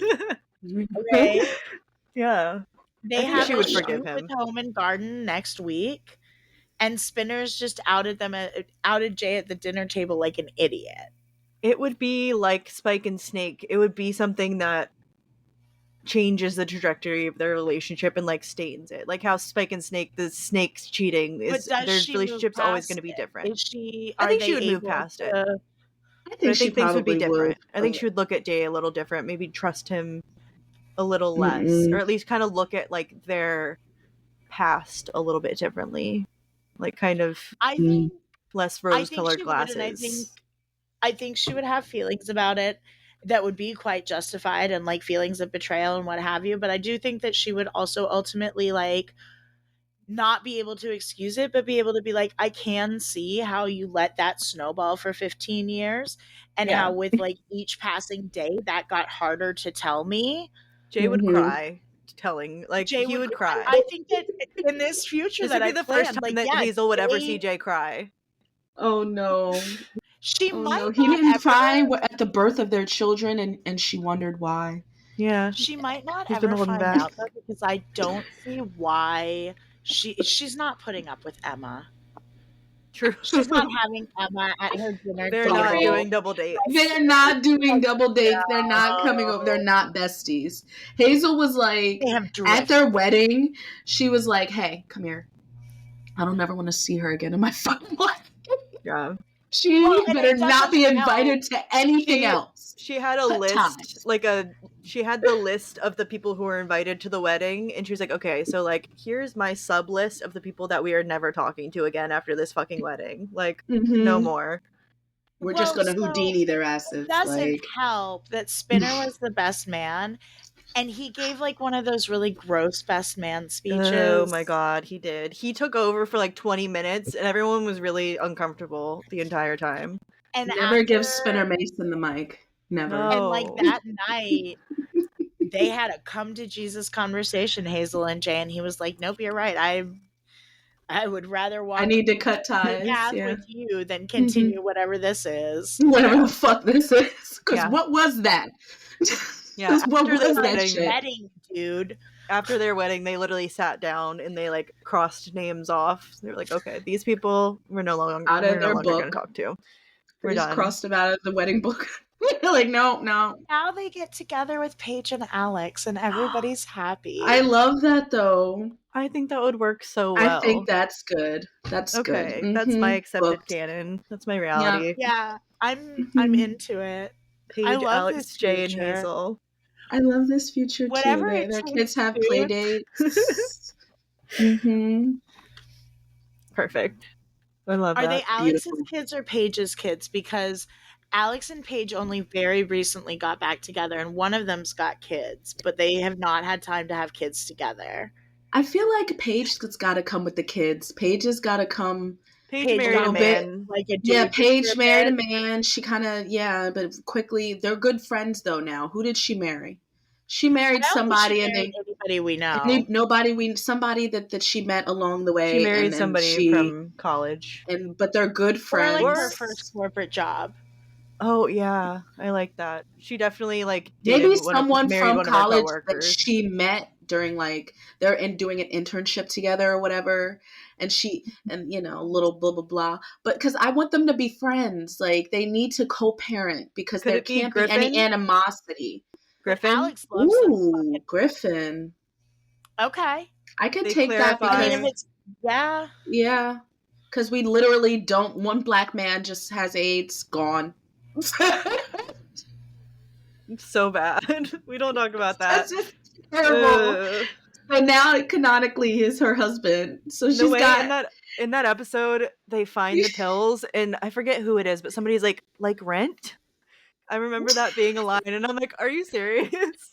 that sounds like Marco's dumbass. I think it was Or Marco. Ellie. Marco's dumbass. It was. Or I don't know if Ellie. that's the exact line, but I remember the sentiment, and I'm like, "Oh my god!" Like the way that they discovered what the HIV medicine was because they recognized it from Rent, and I'm like, "That's so me. Oh, That's so relatable." relatable. Oh Yeah, my god. that's One Paige's baby time- daddy. I can fuck It's with her that. first husband. Alex is her Mhm. second husband. Husband. Husband.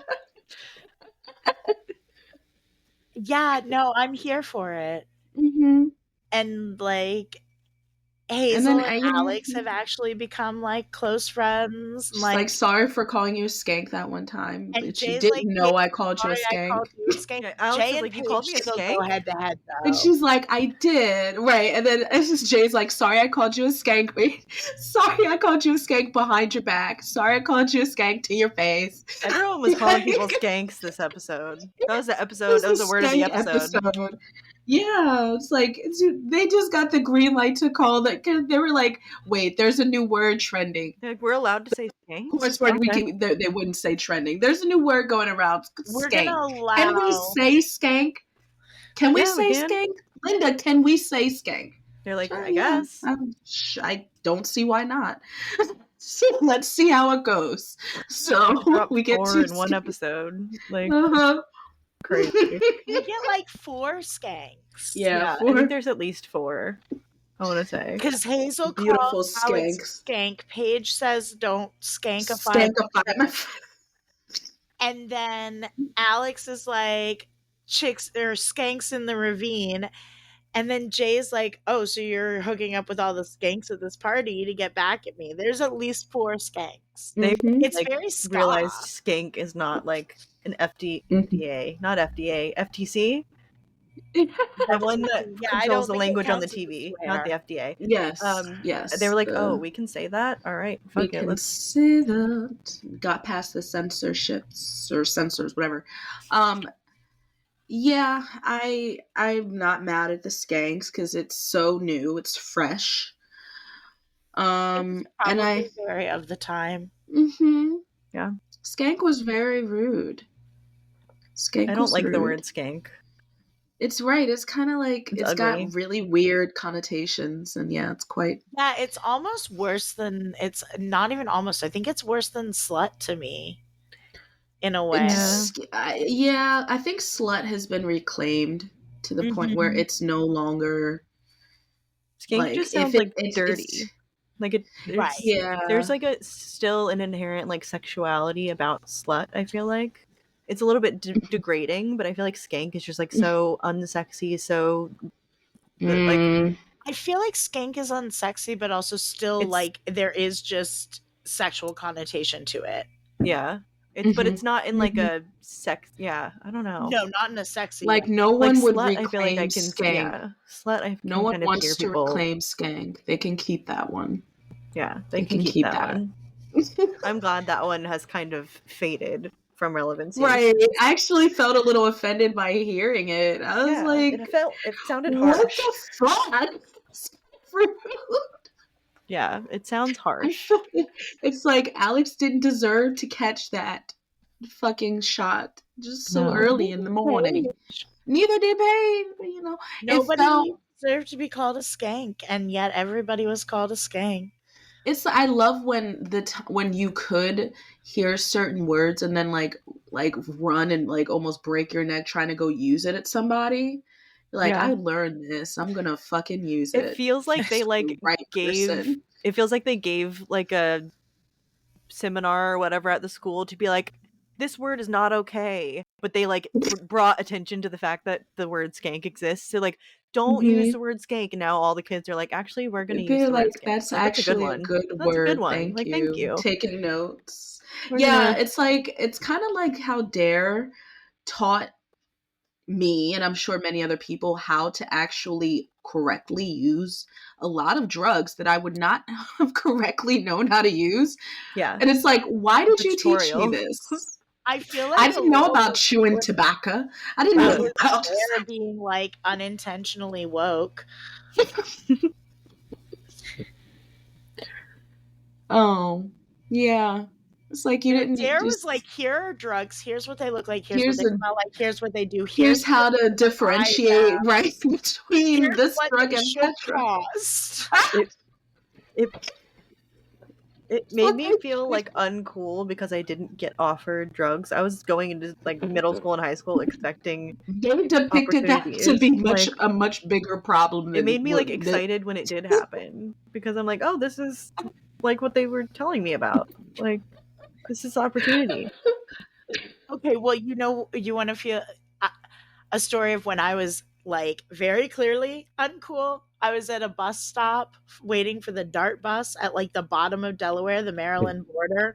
And this gentleman happens upon the bus stop. He's also waiting for the bus. He sparks up a joint. After a while, I'm like, I'm having a real rough morning. Is there any chance I could hit that? And this guy kindly looks at me and hands me the joint. And he's like, oh, I would have offered, but you just don't look like you smoke weed. So I was uncool. Yeah. He would have offered me weed, but he looked like a nerd.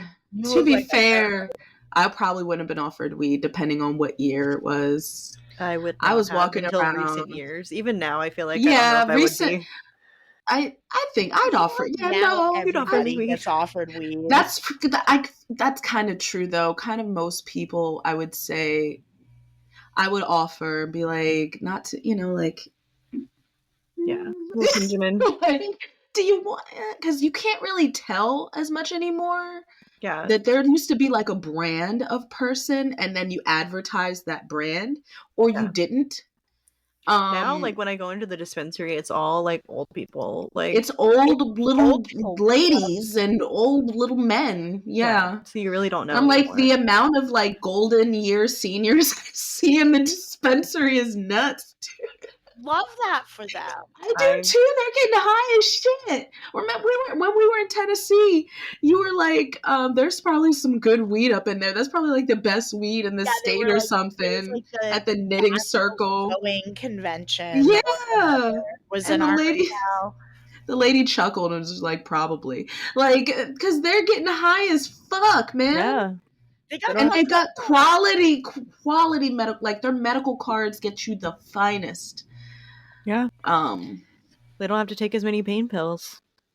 Or hopefully, like, not any. Like, it can really replace some, opiates, not all. But yeah, for opiates. I would say, yeah.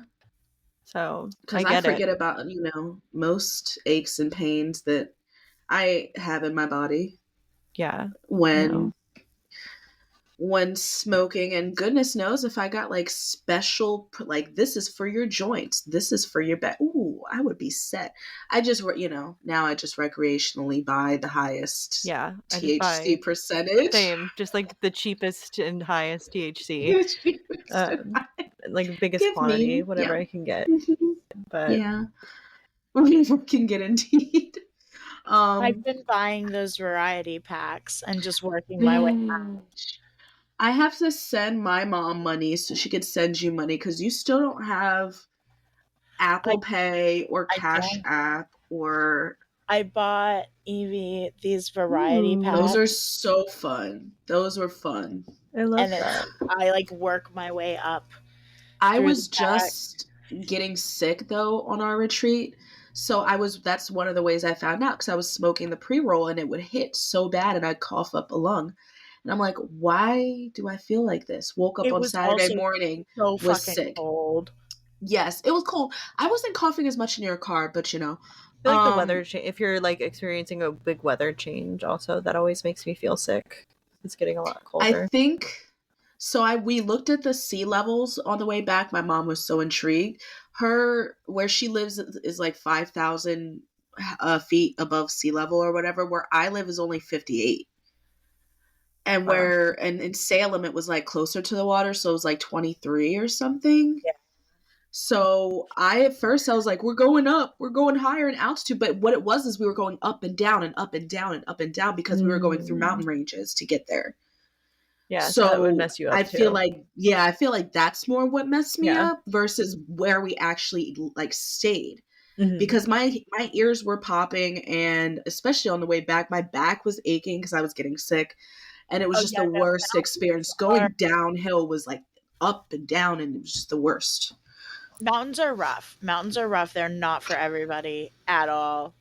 Oh, yeah. Not for me at that point. I was like, I can't take any more of this. They almost tried to take me on the upper level of the George Washington Bridge also. And I said, very seriously, I will go across 7 lanes. So fuck that shit. Honey, no. I'm so glad you're okay. I am very okay. My mom, I went at a snail's pace and I was like, fuck you, I'm getting over. My mom, because it very clearly said upper lane, my GPS sent me up to try to take me on the upper lane or the upper level. Because are you familiar with the George Washington Bridge, Eevee? I'm not. So the fucking Hudson, like like whoever, I had to travel across the Hudson to get to Salem. That was like the biggest body of water in between me and Salem. And the George Washington Bridge is a 2-tier suspended bridge across the Hudson. And it's massive. It's so massive and it's so heavily used that it has a double-decker type thing. So you can go up top or you can go down bottom. Down bottom is literally more like a concrete. You're not seeing anything. You could just kind of treat it like a tunnel. It's better for me. The upper, you see everything and you see all the water and there's barely a concrete separator and it's a very long bridge. It's at least like half a mile of a bridge because the Hudson's so fucking long. And I was like, there were literally people fighting at the base of this bridge. People had gotten out of their cars and were like fighting? Yeah, fist fighting. And my mom was like, oh shit, because my mom was in the passenger seat for this leg and I was in the driver's seat. And so I was a little distracted and we came around the bend and it's like, GPS is like, go toward the left. And I'm like, upper lane. And then I was almost to it. I'm like, fuck. And then it's like, I had to cross literally 7 lanes of traffic to get to the other side so that I could do my safety of the lower level. That's the story of how New York almost killed me. I'm glad it didn't. I'm glad it didn't. New York. It's horrible. Me too. I did it for you, boo. I did it for you. let's go around it or something, Let's or the just go opposite to direction. This Well, I have is to New York State. It's but you don't have to go through New York City, do you? No, I have to go through. No, I have to do like Poconos and then New York State, and it's different. I will have my mom drive that because the bridges in the Niagara Falls area, I have to cross. We'll figure it out. But Toronto would be cute. Yeah. It's worse, Eevee. It's worse than the George Washington Bridge. Whatever the fuck. So sorry. It's me too. At least when we go to Tennessee, we don't have as many bridges. There's only like one. And it's going to be fine this time around because we're going to have 3 to 4 drivers. Yes. Anyway. Well, I guess speaking of that, are you planning to go? Are you waiting to hear about the announcements before you plan to? Yeah. That's a good waiting question. for confirmation that the Degrassi people, because there really wasn't anything else that I was super interested in there. So I don't want to make the trip. I would love to make the trip to be able to like see friends. Like that was the main thing that I really enjoyed. But yeah, I want to know that the Degrassi people are going before I commit to it. It's supposed to be in September this year, right? It's pushed. Yes, it's September like 4th through 7th or something like that. But I mean, let me peruse my notes.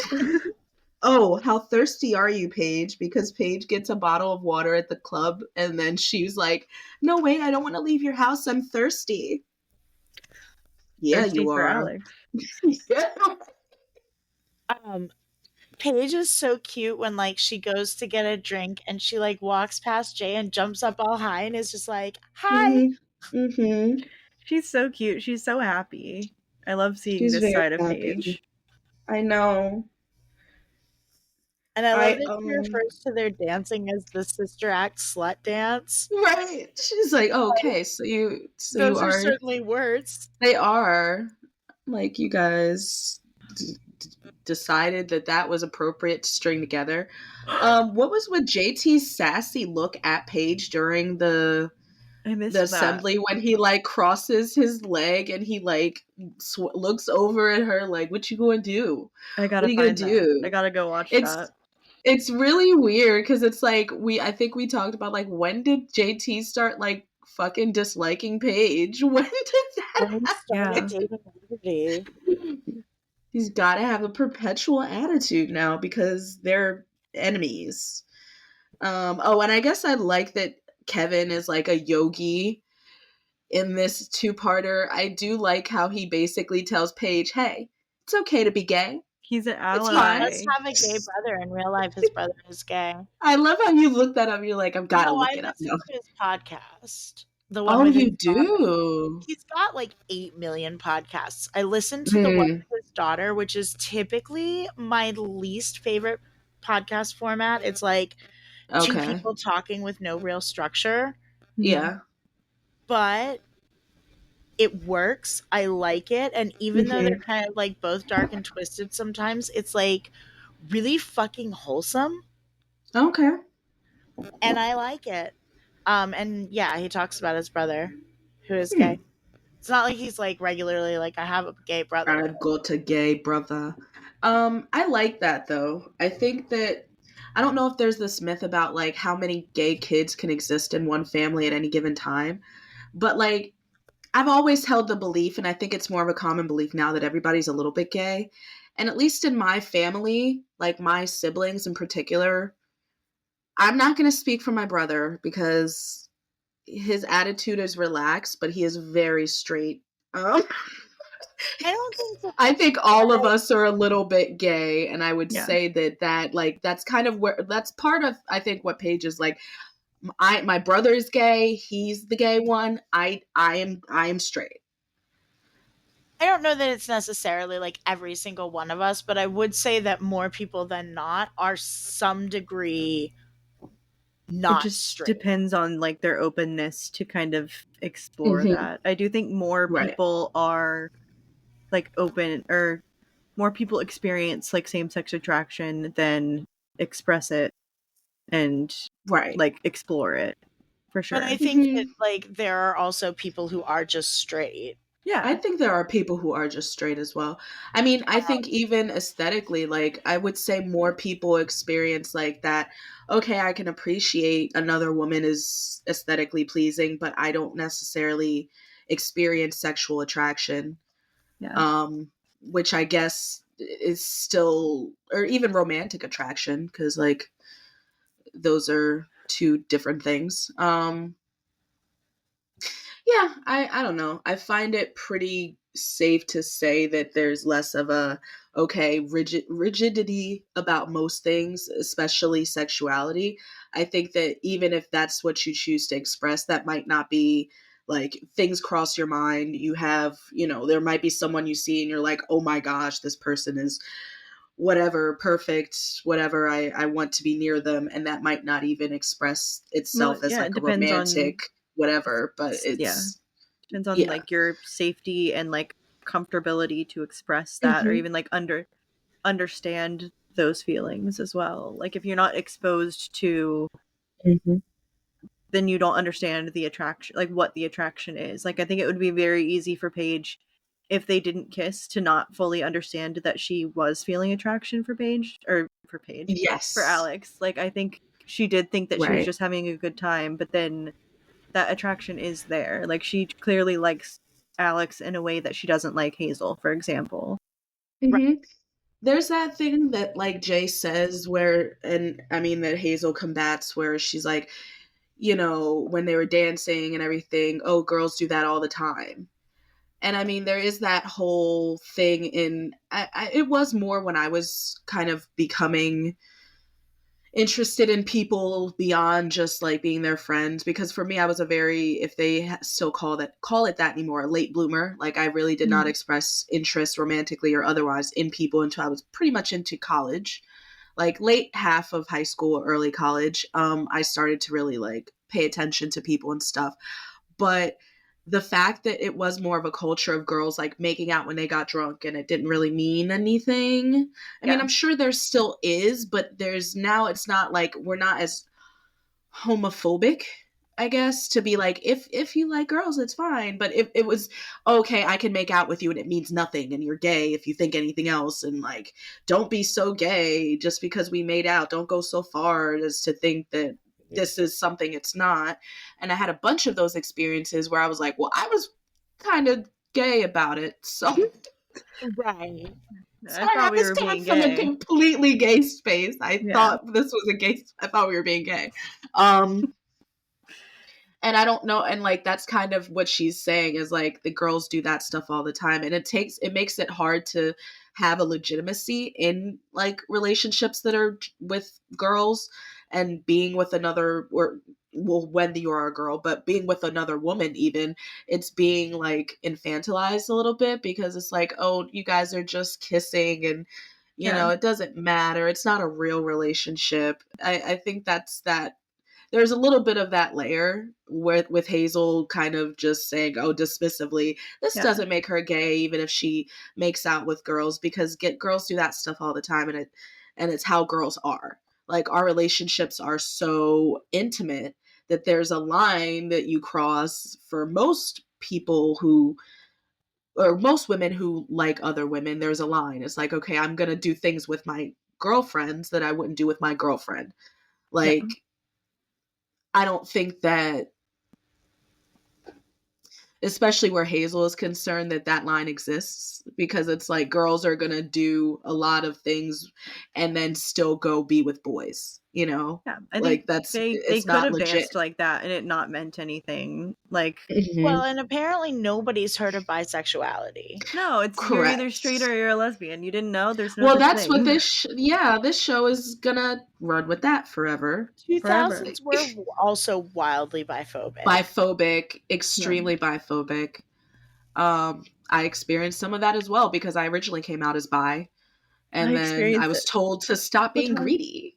Yeah. Well, fuck. Which I will kind of own that, like, just because you were attracted to both or all binaries doesn't mean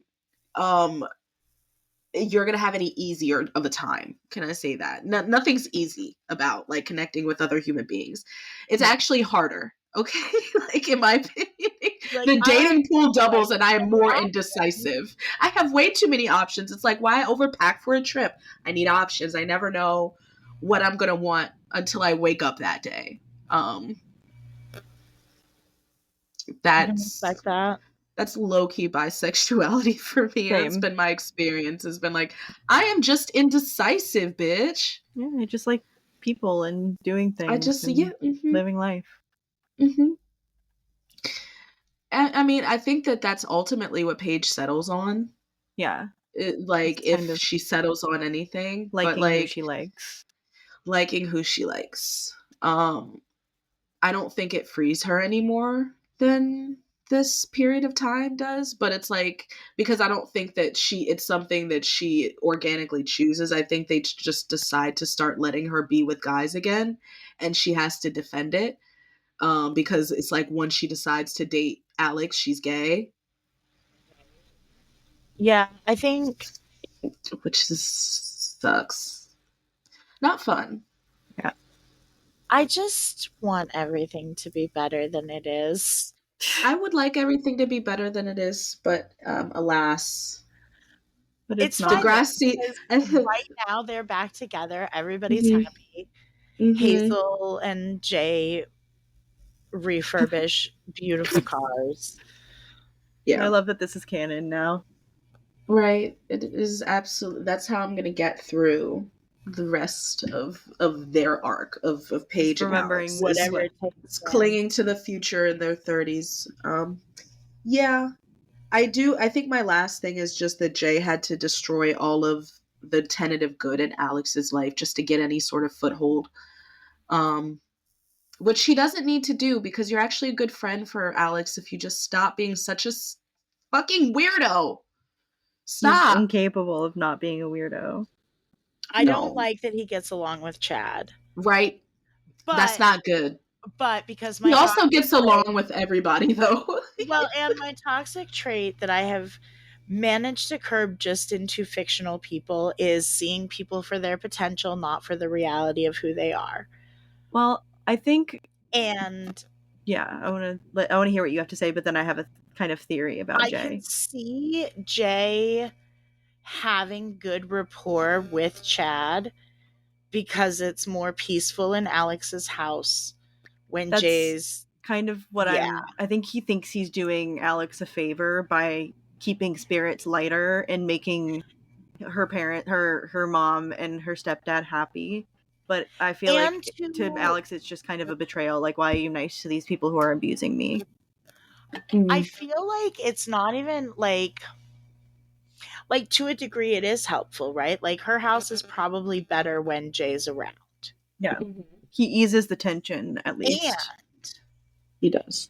in trying to make the environment safer for her, he also kind of feeds into the collective gaslighting of like there's nothing wrong with this situation. Yeah.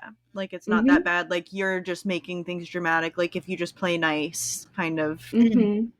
And I don't think Alex that's reacts what and Jay. No, I don't think he's trying to do that. I think that's just I don't like, think he thinks that. Like, I think Yeah. he knows this is fucked, but he's like, here's how I can help. yeah. Or he's just a horrible asshole.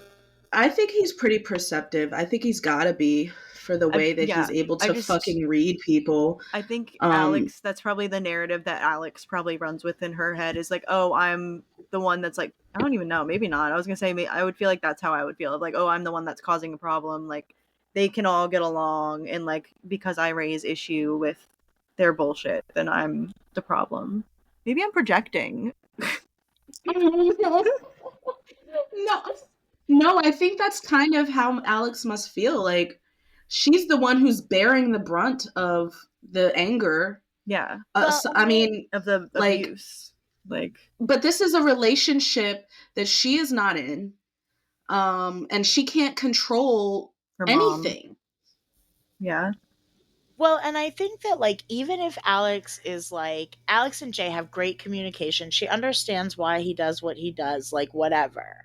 She knows that he doesn't believe that what her home life is okay. Yeah.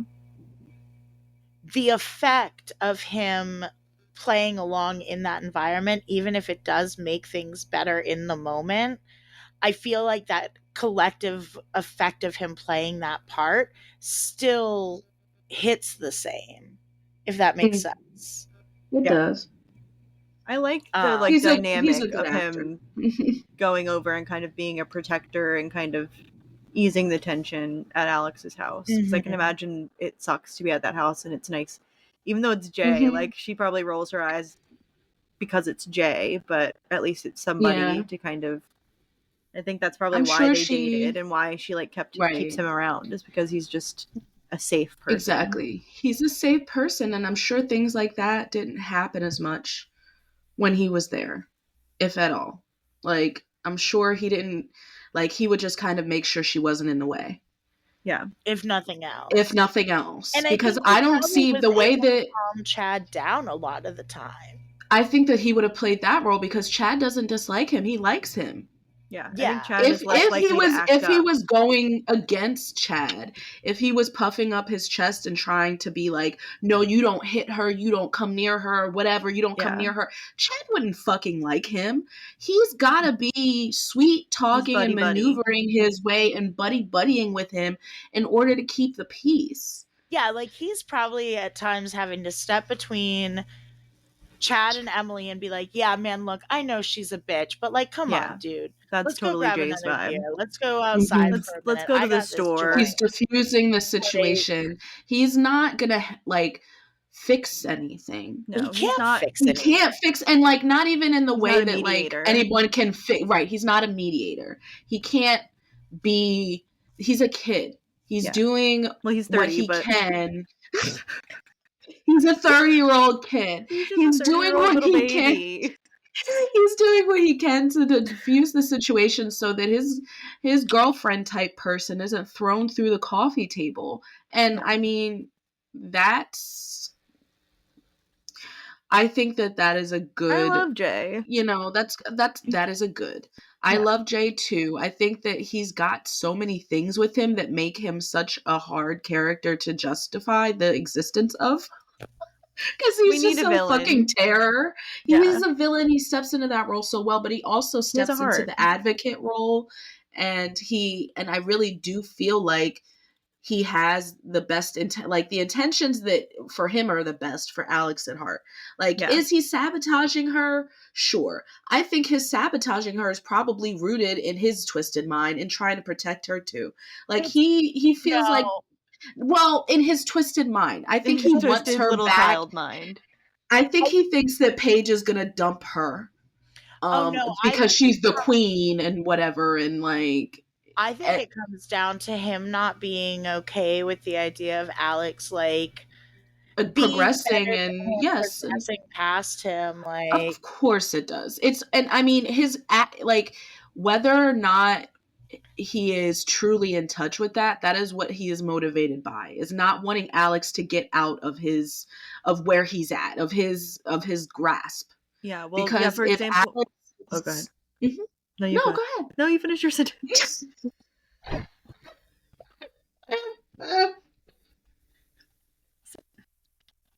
Well, I've lost it now, Eevee. You go ahead.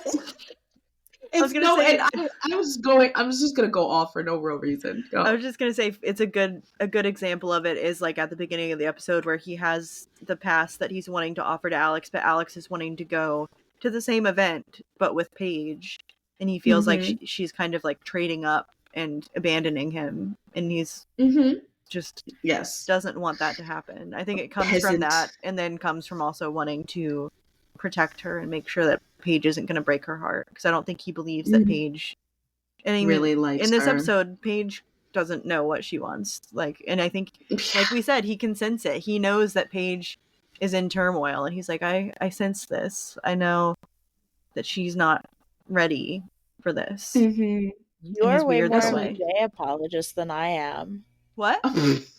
I said you're way more of a Jay apologist than I am. I can find the good in 'Cause, any like, character. I haven't really like I was not like, oh, there are any good intentions here. I was just like, oh, No, I could see good poor intentions in baby, a Jay. lot of big feelings. And Jay has not No, grown in an environment that fostered processing big feelings.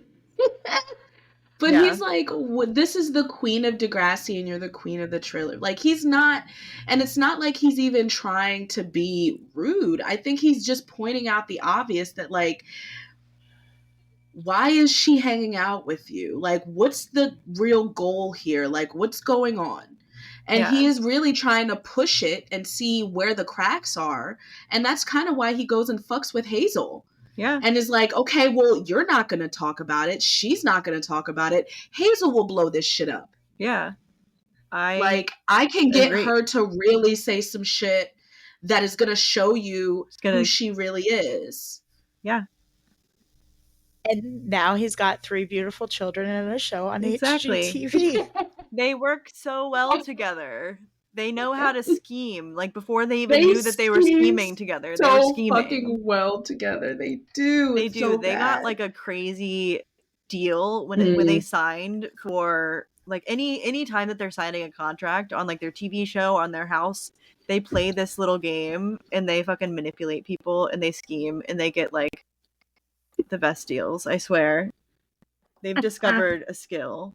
They've got it. The manipulation. They bring it out in each other. Mm-hmm. I really believe that is so good. They manipulate for good. Mm-hmm. Hazel has helped him harness his powers for good. Because he is persuasive and chaotic. They could also just like start a cult if they really wanted to. Oh my god, they could. Yeah. Jay could. Yeah, no, Jay has got that cult-like personality. He can really make anybody want to do anything, and that's weird. That's powerful. The fact that like the fact that Hazel is so like the gayness being associated with her is what makes her be like, no, I'm gonna yeah, he knows what buttons to push. He is too good at it. Honestly, that was the closest to something that felt in character for Hazel, because we know that she like cares a lot about how people perceive her. Yeah. And doesn't really like being a member of a marginalized community. That's a good point. She just wants to be like everybody else. Yeah. And like, it's not that she thinks there's anything wrong with being gay, but she doesn't need the added persecution. She's like, fuck, I don't need this. She's like, I am not gay. Please don't. Because Hazel's probably one of those people that's like 100% straight. Yeah. I would believe that, actually. He's one of those rare people. Out with a sorority sister in college one night at like a frat party. And she's going to be like, I mean, it was kind of fun, but like, nah. And that's going to be I felt nothing. Like, yeah. I mean, I love Jay Hogarth. Who'd have thought? There's that whole I would receive, I would not give. It's fine. I'm not into chicks. I'm not into. Yeah, Jay and Hazel are that couple that show up to the high school reunion that you're like, what the hell? Like, I didn't know that you guys even talked. Like, really? You haven't seen our show on? You have not seen our show on HGTV. It's a hit. We're big. We're big. Look us up. I love that. Do we have anything else, guys? We have talked about this A plot. I know. But like, sometimes, especially when we have guests, like the conversation gets to a place where I'm just like, I don't know how much my notes really matter. You know what I mean? Like the conversation progress naturally. I do want to say that I would bet that Kevin Smith 100% still has his honorary Degrassi diploma. Oh yeah. Oh yeah. No, actually, I'm sure he does. I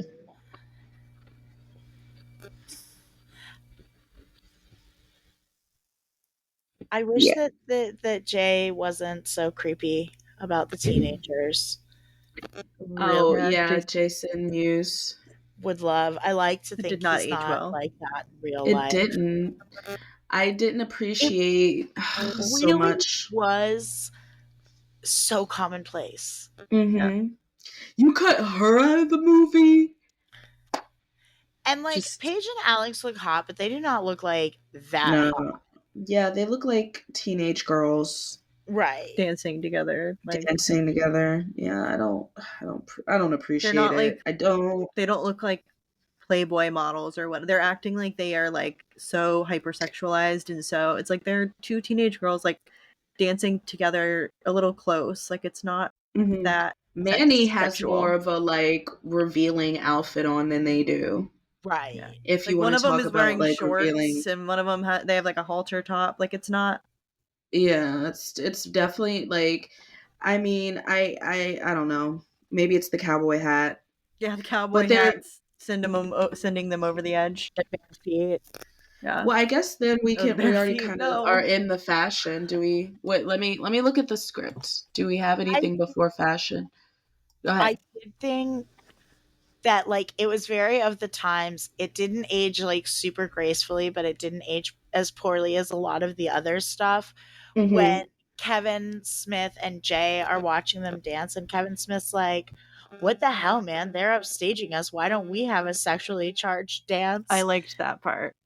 and I didn't age perfectly, but was a good way to do something that was a joke at the time. Was the little rhetorical bit where Kevin Smith's like, "Man, it was a rhetorical question." And Jay's like, "Don't call them rhetorical. That's mean." Yeah, that's mean. Yeah. Yeah. Like, it would have been cool if they just didn't do that, but I like that they found a way to do it that was like clever. Yeah, like, and where the joke was that Jay's an idiot and not it's on brand. Arthur. Right. Yeah. And that's all I've really got on it. Also, that Paige would have had that cheer written weeks ago. Yeah. Weeks ago. She's too involved with Alex and being gay, probably. Being gay makes you bad at writing cheers. Being gay makes you bad at writing cheers. Being bisexual, actually. Being gay is fine, but being bisexual, you will neglect all of your responsibilities. You can't sit and you can't write cheers. Automatically revoked. When I realized I was bisexual, I reached out to a friend from high school. I was like, "Did you know?" And she said, "Yeah. Have you not paid attention to the way you fucking sit?" Yeah. And I was like, this is somebody who's known me for like 15 years. And that's valid. Very valid. That rings so true. I'm always crunched up in a weird position. I want that quote unquote bisexual chair so bad. The one where you can like put your feet up or like also put your shins down and like in a want that.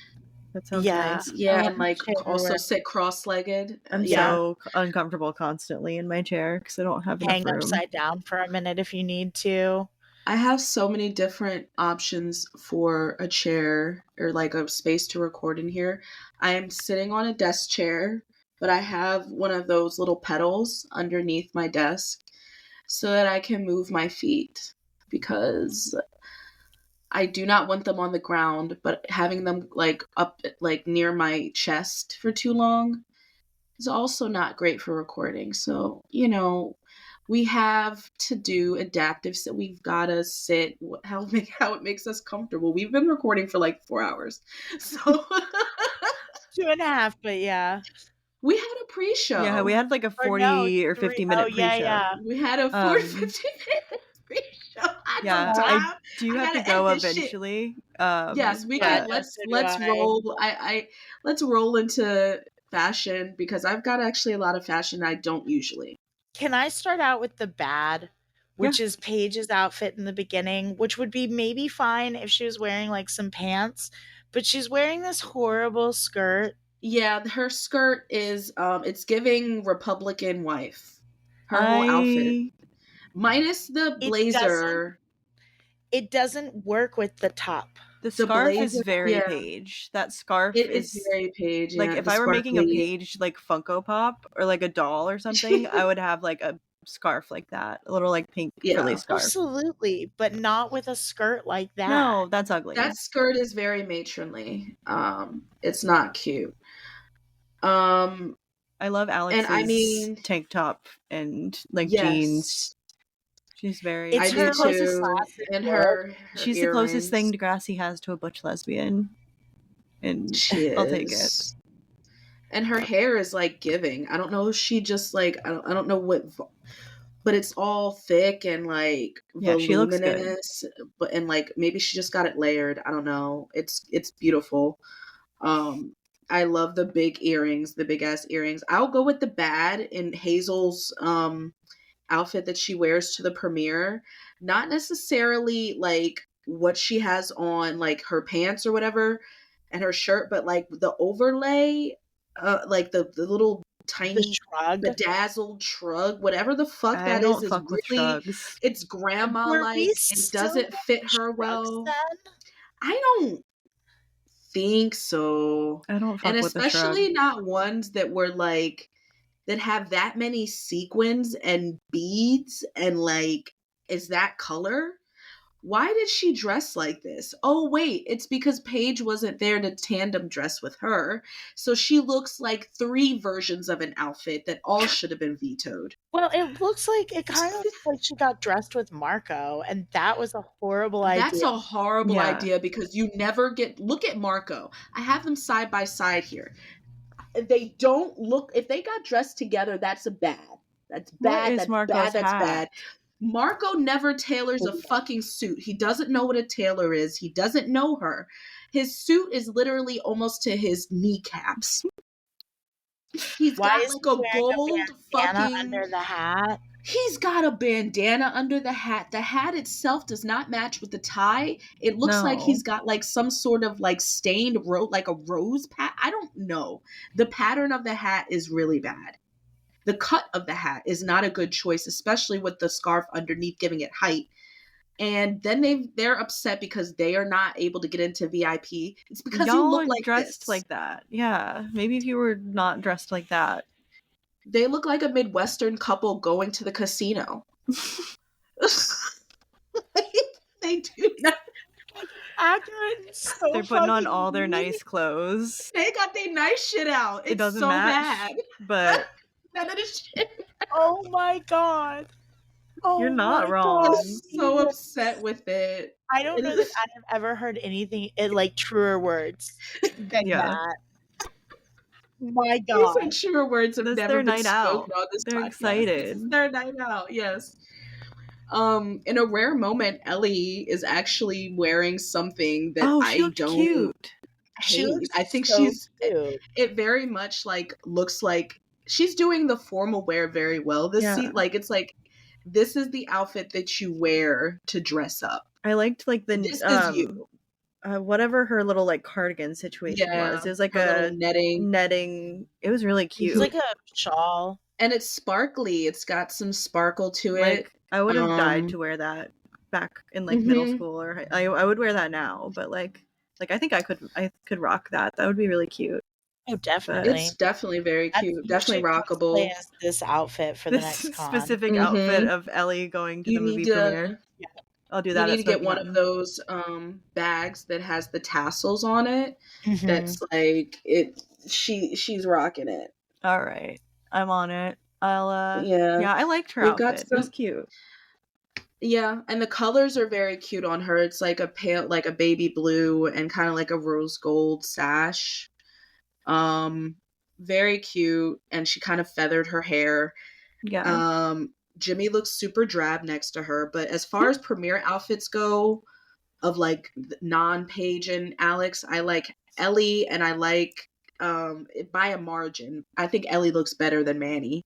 I don't really like what Manny has on. I don't know.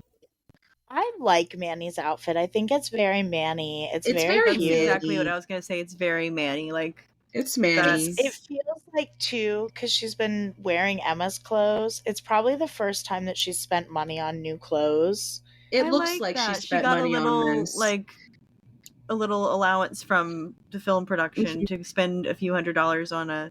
Or she got paid. She got paid for the film too, probably. No, but her like dad had this, that the money. top is the cute part. Oh yeah, her. Yeah, I don't like what she did with the skirt because the top at first glance looks like she rolled it up, but it's actually like I only saw the top, or I only paid attention to the top. The bottom is like kind of this like peasanty skirt that she's got. I don't love a cropped with a low waist personally. Yes, I kind of that's how. And it looks good on her, but I don't like it as a concept. Like she looks great. High-waisted was not a thing, really. High-waisted was not a thing that was acceptable. You let that belly hang out. It always looks so awkward to me. Like a cropped t-shirt or like a cropped shirt and then the low-rise pants. It always just looks a little bit. I think that's what I don't like about it. I actually probably would have liked it if she had on low-rise jeans. Yeah, I like it with low-rise jeans better. Skirt. I don't like a low-rise skirt. No, I mean, skirt, it depends. But yeah, with the cropped, I don't like it as much. It's just... And it's bunchy. It's not like it's I very like up the top. to time, and it's very Manny though. Like she would wear that. It's very Mm-hmm. I wouldn't. I like Liberty's dress. Yes, Liberty's dress good. Is adorable. Her maternity wear, but it's like what she probably would have worn anyway. Yeah, which I like. It's not like it's not necessarily like it's maternity wear. It's probably something that's just a couple sizes bigger than what she normally wears. Yeah. But the fact that she is wearing it and showing that she's pregnant makes it, kind of a statement dress. It's a really pretty color on her. And I like that it's got like layers of the dress. The fabric is pretty. And I've got a screenshot of Toby being lifted in the hair. That was so good. That's going to be the meme for this week's episode. That's going to be perfect. Okay. I can't wait to see the captions for that one. Yes, that one's going to be good. That was one of my favorite moments. You're just like, I can walk myself. Yeah, Liberty was like, I can move myself. Like, I'm good. It's so funny.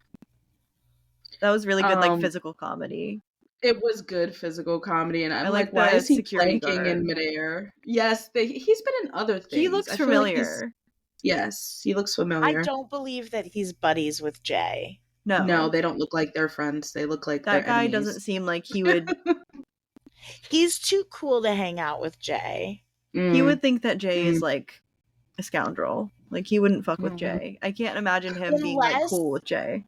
Unless he's like a reformed scoundrel himself, and so much like us, he can see the potential. A reformed scoundrel. Trying to foster the potential. A reformed scoundrel. That's his mentor.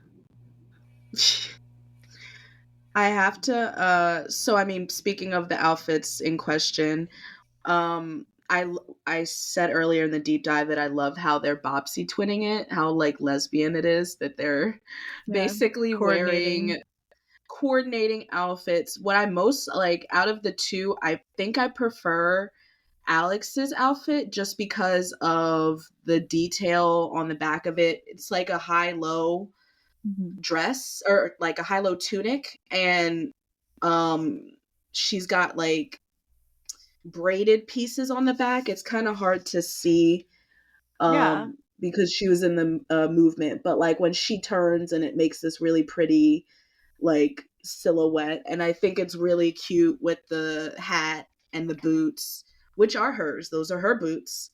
The hat is Paige's, and the shirt and skirt are Paige's too.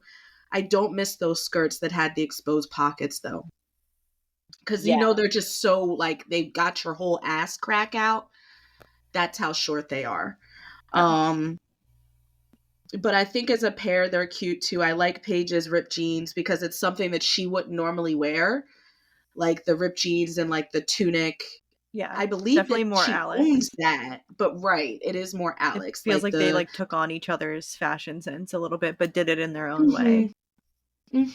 Especially her kicking off the pinchy shoes that I only got a very small screenshot of, but they are very like the heel looks uncomfortable. Like it looks like a really tiny heel. And like a lot of straps. So like, I feel like not what you wear to on your feet premiere. Yeah, I feel like it is very, I don't know. I'm a little stoned at this point, sorry, but it is very lesbian-y, and I feel like it's very like versatile. You can wear it to this semi-casual film premiere. You know, you could wear it to an Ani DeFranco concert. Like, you got options. Mm-hmm. They both It's look very really good. cute. You could They wear it to the complement each other. rodeo if you're Yes. that kind of lesbian. Like, The rodeo indeed. The next day page has kind of a, I mean, this I don't think she's worn this before, but like this powdery blue flimsy blouse that ombres into a brown, and then she layers it over a brown tunic, and she's got some like pretty colored jewelry. I forget there's a word for this jewelry, but it's a really pretty blue. And I don't know if it's just a stark contrast from her ultra feminine outfit the previous day. It's funny that she goes from like super pink and Yeah. like she's got the skirt on to something more muted and Alex blue is and just impacting not her. as, yeah, it's I like it. I think it's one of the best outfits she's worn this season. Almost, I like the way that she must have gotten dressed in the closet, because like there's like the hallway, because she was not getting dressed in that dark room where Alex was sleeping. So like she was just fully dressed and just must have thrown that on, and that is quite impressive for Well, panicking about your sexuality and having to put together an outfit. Alex looks cute too in her clothes from last night, plus Paige's Yes. white blazer. Plus Paige's white blazer, I know. And she like tucked in the part that did like into her jeans, the back part. Yeah. And she's wearing Paige's jeans that Paige wore to the premiere. It is Paige's jeans. I It's was like, Paige's jeans. so right, gay. because she was in the skirt, but I was like, no, those jeans Yeah. were made an appearance last night. No, yeah, they're her, but she just styled them. She cuffed them. And Paige did not have them cuffed at the party. She had them just down. Did we mention Emma at the party? Because Emma looked yes. lovely. I think we mentioned it during the deep dive that she looked beautiful, and I said she needed to save that look for prom. Yeah, she looked so good. Still believe that. It's a very, the mix of colors are nice on her, but then also her hair and the earrings she chose to wear, very cute. Yeah. This is like one of the best Emma looks, I think. Mm-hmm. Very much so. And it's got like a backless. This would have been my ideal prom dress. This style was not in when I went to prom. You know what was in? A lot of tulle. And somehow still showing your ass. So I had to contend with that. That's beautiful. Less than ideal. Very, very much so. I do have Jason Mewes in a Zoo York NYC I saw totally that. ghetto tank.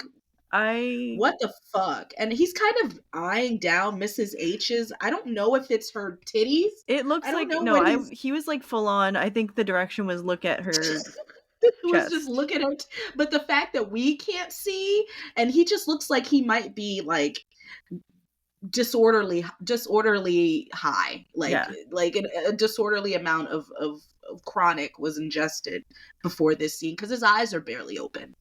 Yeah, and he just keeps looking down every 5 seconds. It's very it's very weird. Excessive. Like, okay, I see that's what they were going for. I had never noticed that until this watch, and I was like, okay, Jay is definitely checking out Miss Hot Sauce. That's a choice. It was very like Mark Zuckerberg looking at the Amazon, his wife, at the inauguration. He was just like very obviously peeking.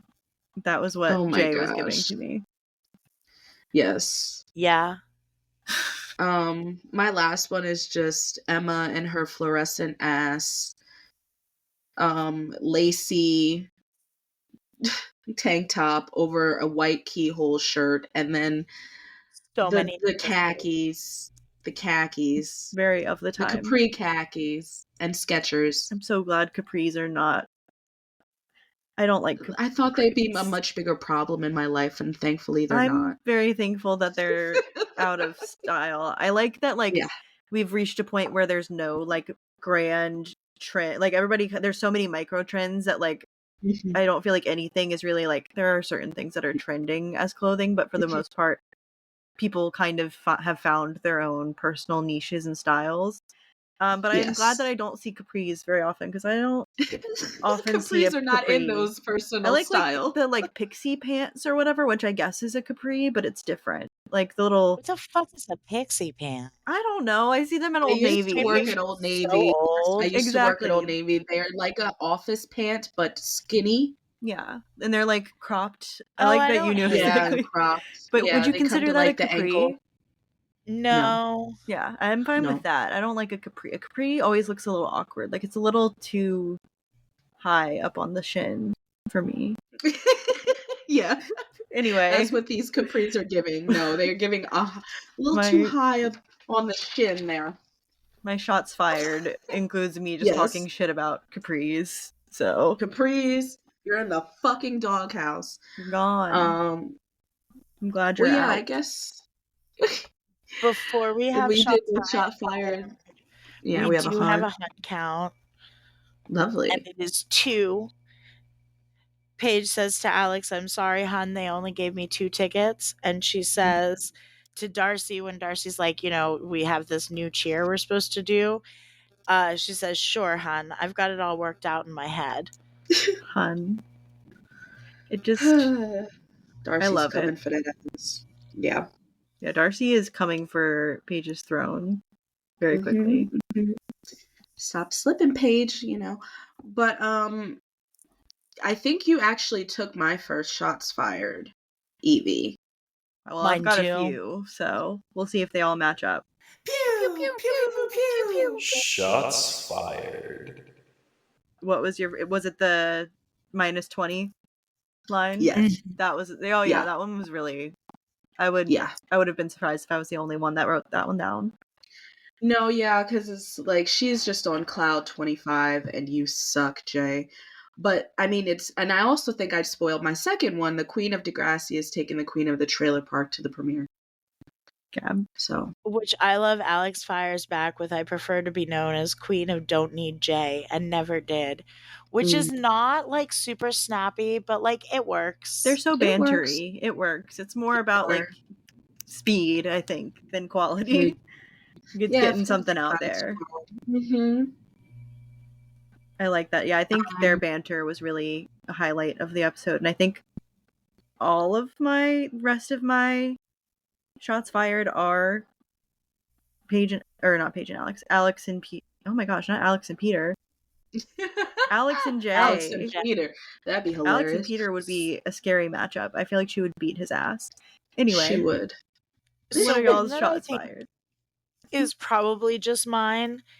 Is when Jason Muse says, "Toronto is where they have that poutine crap that Lunchbox loves so much." I knew you were gonna write that down. Which is a shot fired both at Kevin Smith and at Canada. Poutine. I love poutine. Poutine's amazing. I want poutine now. I have Hazel saying, "Please," as if we were going to bring her. Our limo's a skank-free zone. There's the skanks again. A skank's been dropped. I have when Paige is like, "Don't call my friend that." Yes. Hazel saying friend, more like pet project. Oh my gosh, Hazel. Yeah. And just her saying, like, "I just wonder why you hang out with her." And Paige saying, "Funny, I was just asking myself the same thing about you." I have that one on my list too. That's a good one. That was a really like good quick comeback from Paige. She's been sitting on that. Only other one that I'll call out is Alex saying to Jay when they're in the alley, "I'm in an alley and a rat appears just like magic." Like that is beautiful. Yes. Call his ass out. Like he is the human embodiment of a rat. I have a few from when Paige goes to ask Kevin Smith for a ticket for Alex. Yeah. Yeah. Did anybody else take them from there? No, go ahead. I did not. Okay. So first up, he notices her and he goes, "As I live and breathe, Paige Michaelton." Oh yeah. And then she corrects him and he's like, sorry, we just always called you busted leg girl. And then after she finds out that she got cut, he's like, when I was doing Jersey Girl, I cut J-Lo out of half the movie. Affleck, I wanted to cut him out entirely, but then that would have just left that little kid, you know? And then Paige goes, I didn't see Jersey Girl. He's like, the one where he says, don't go selling it on eBay or I'll cut you out of the next movie too. Yeah. Or I'll cut you out of the sequel too. And she's like, 2? Yeah, that's how she gets the news. I have her to... Do you have any more? Sorry. No, not from that show. Okay, yeah. Mine is... Do you have Eevee? No, I'm done. Oh, okay. I have Paige saying to Jay during the party, VIP does not stand for vastly icky poser. What are you doing here? It's such a good one.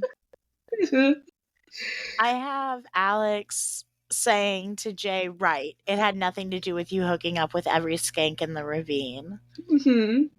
It's like, now you're trying to get back at me by hooking up with every skank here.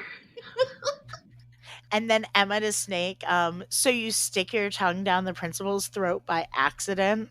I have Mrs. H saying, morning, Emma, and Emma saying, don't talk to me. That's a classic. That one I feel like is posted so regularly. I think that's a gif that I see all the time. Because she says a little something like that later, like, nothing about you is good and don't talk to me. Yep. That's another one. Marco get her ass. Thinking that Paige had hooked up with Heather Sinclair as a shot fired. And then I also have Snake walking into class and taking Marco's coffee from him. Just straight jacked his coffee, yes. Yes. Ask no questions. And mine was my last one was just because I think it's funny the way it's delivered. But he's like saying like Sean left town, blah blah blah, Spitter found the Lord. Like he's like, I ain't got no friends, man.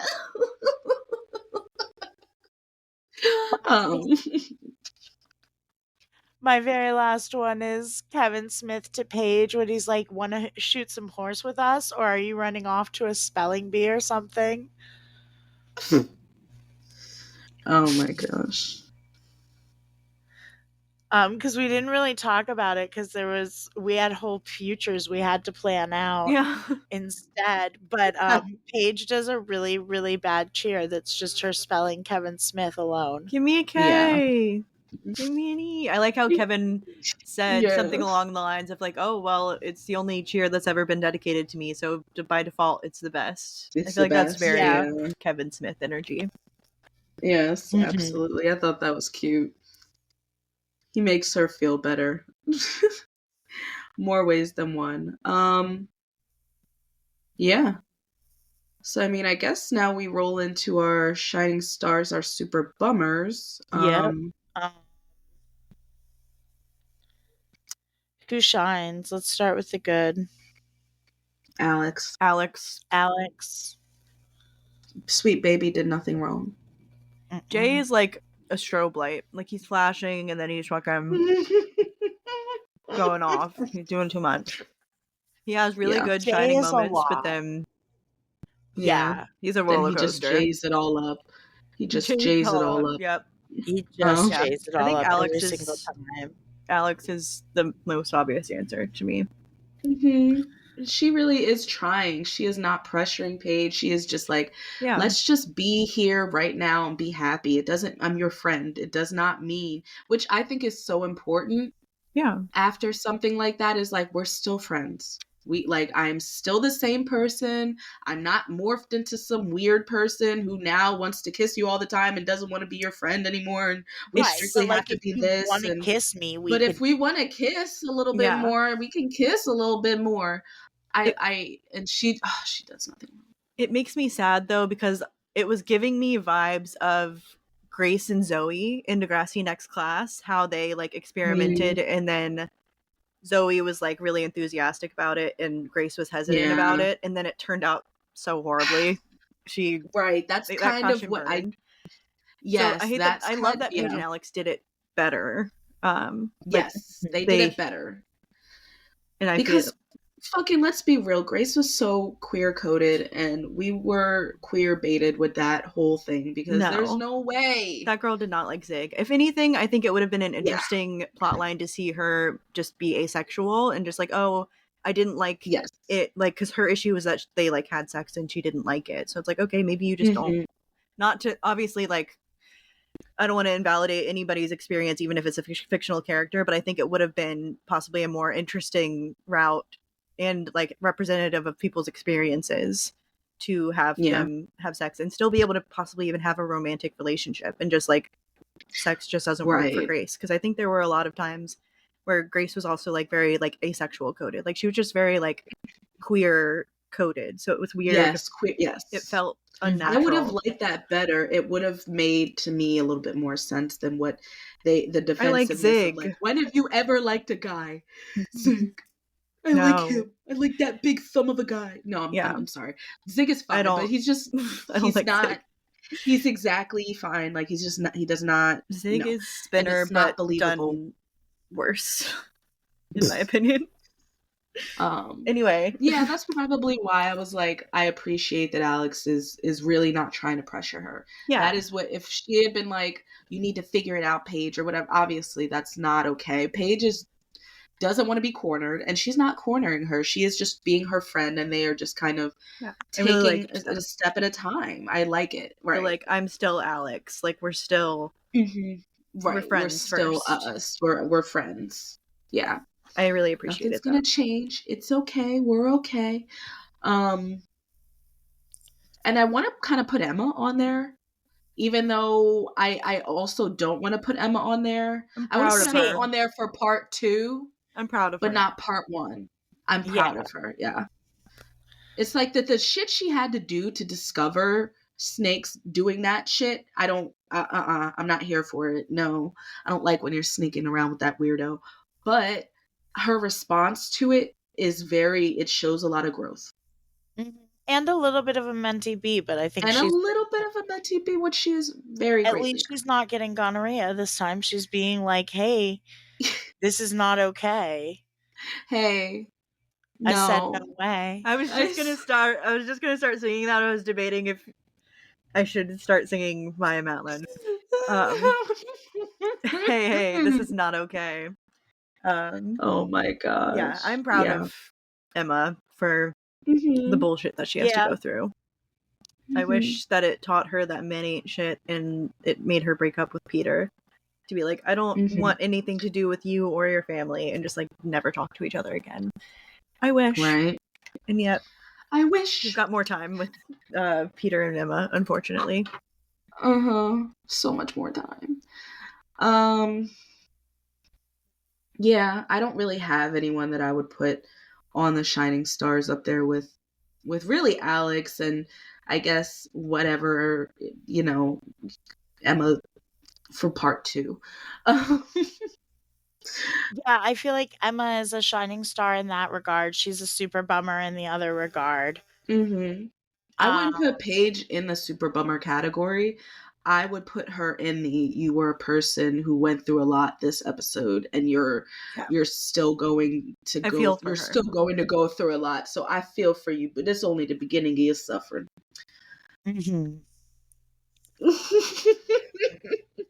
Snake is a bummer. Hot sauce is a bummer. Me out. Hot sauce Jay bum me out. Bummer. Honestly, Peter bummed me out too. Peter is just a useless lump. Peter always bums me out. Peter just is. And he just stood there reacting. I feel like since Peter joined the cast, it is safe to say, even if he is not present, that he is a super bummer this week. Every week. He's catching this. Fuck that guy. I think he doesn't start to get better until when he's a supporting system. No, when he's a support system for Darcy, I feel like he gets bearable. And then he's annoying again when he dates Mia, though. So he does become a support system for Darcy. That is true. But, and then they date. I still don't like him. Yeah, then he does math. No, because he's terrible. Or no, they dated before that. Yeah, I forgot about that. Oh gosh. Yeah, everybody. Yeah, Hazel sucks. Yeah, but It's so she sad. isn't given enough. She's not given an. It's like our rules I, like, when can't we blame first her. started. Super Bummer was not to give the plot devices, the people serving as plot devices. I think that's Super Hazel. Bummer because they are a means to an end, which would mean that Hazel is most often a means to an end, which is what we have kind of said. So yeah. I mean, I guess plot device Hazel, I you mean, live to see another plot day device for some Snake, reason. though. I would argue Plot device Yeah. can go Plot fuck device. himself. plot device device Snake Snake. deserves it. It suck. No, It'll I think he suck. might have cost himself Teacher of the Year. That has never happened before. That is, That- this I don't is know not that I, in teacher good of the year conscience, behavior. Can give him. Fuck you, Snake. No. Like, you made out with your boss. Super bummer. Mm-hmm. Super bummer. Just, You made out with your fucking You weird. got your cute little wife at home. yeah, she's taking care of your sick-ass baby. Your sick ass baby. Unless she's making the baby sick. In well, which case, it's still like, sick. well, yeah. The baby is still sick. Yeah. Poor Jack. True. We Jack found so is many the true revelations in this victim in this episode. situation. I We saw know. the future. This has been a fucking journey. Yeah. Which I feel like makes it really easy to answer the most important question. Yeah. Does it go there? Does it go there? Does it go there? Yeah, I would say so. Like, Alex gets Yeah. pushed over our coffee table. We get some lesbianism.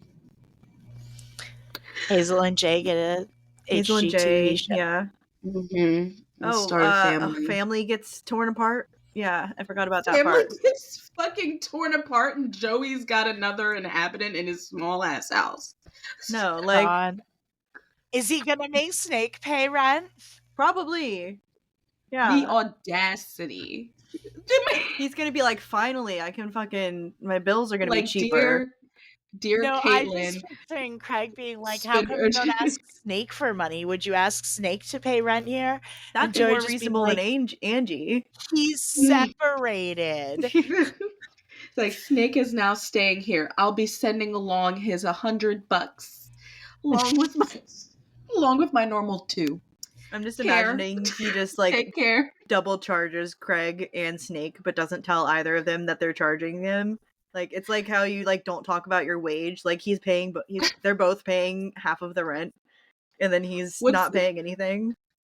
What's that We're the Millers meme where it's like, I'm getting this amount, but Yeah. it's You guys like, are getting paying rent. paid. It's like, you guys are paying rent. Joey's like, I'm not paying rent. I'm not paying shit. Y'all are paying this rent.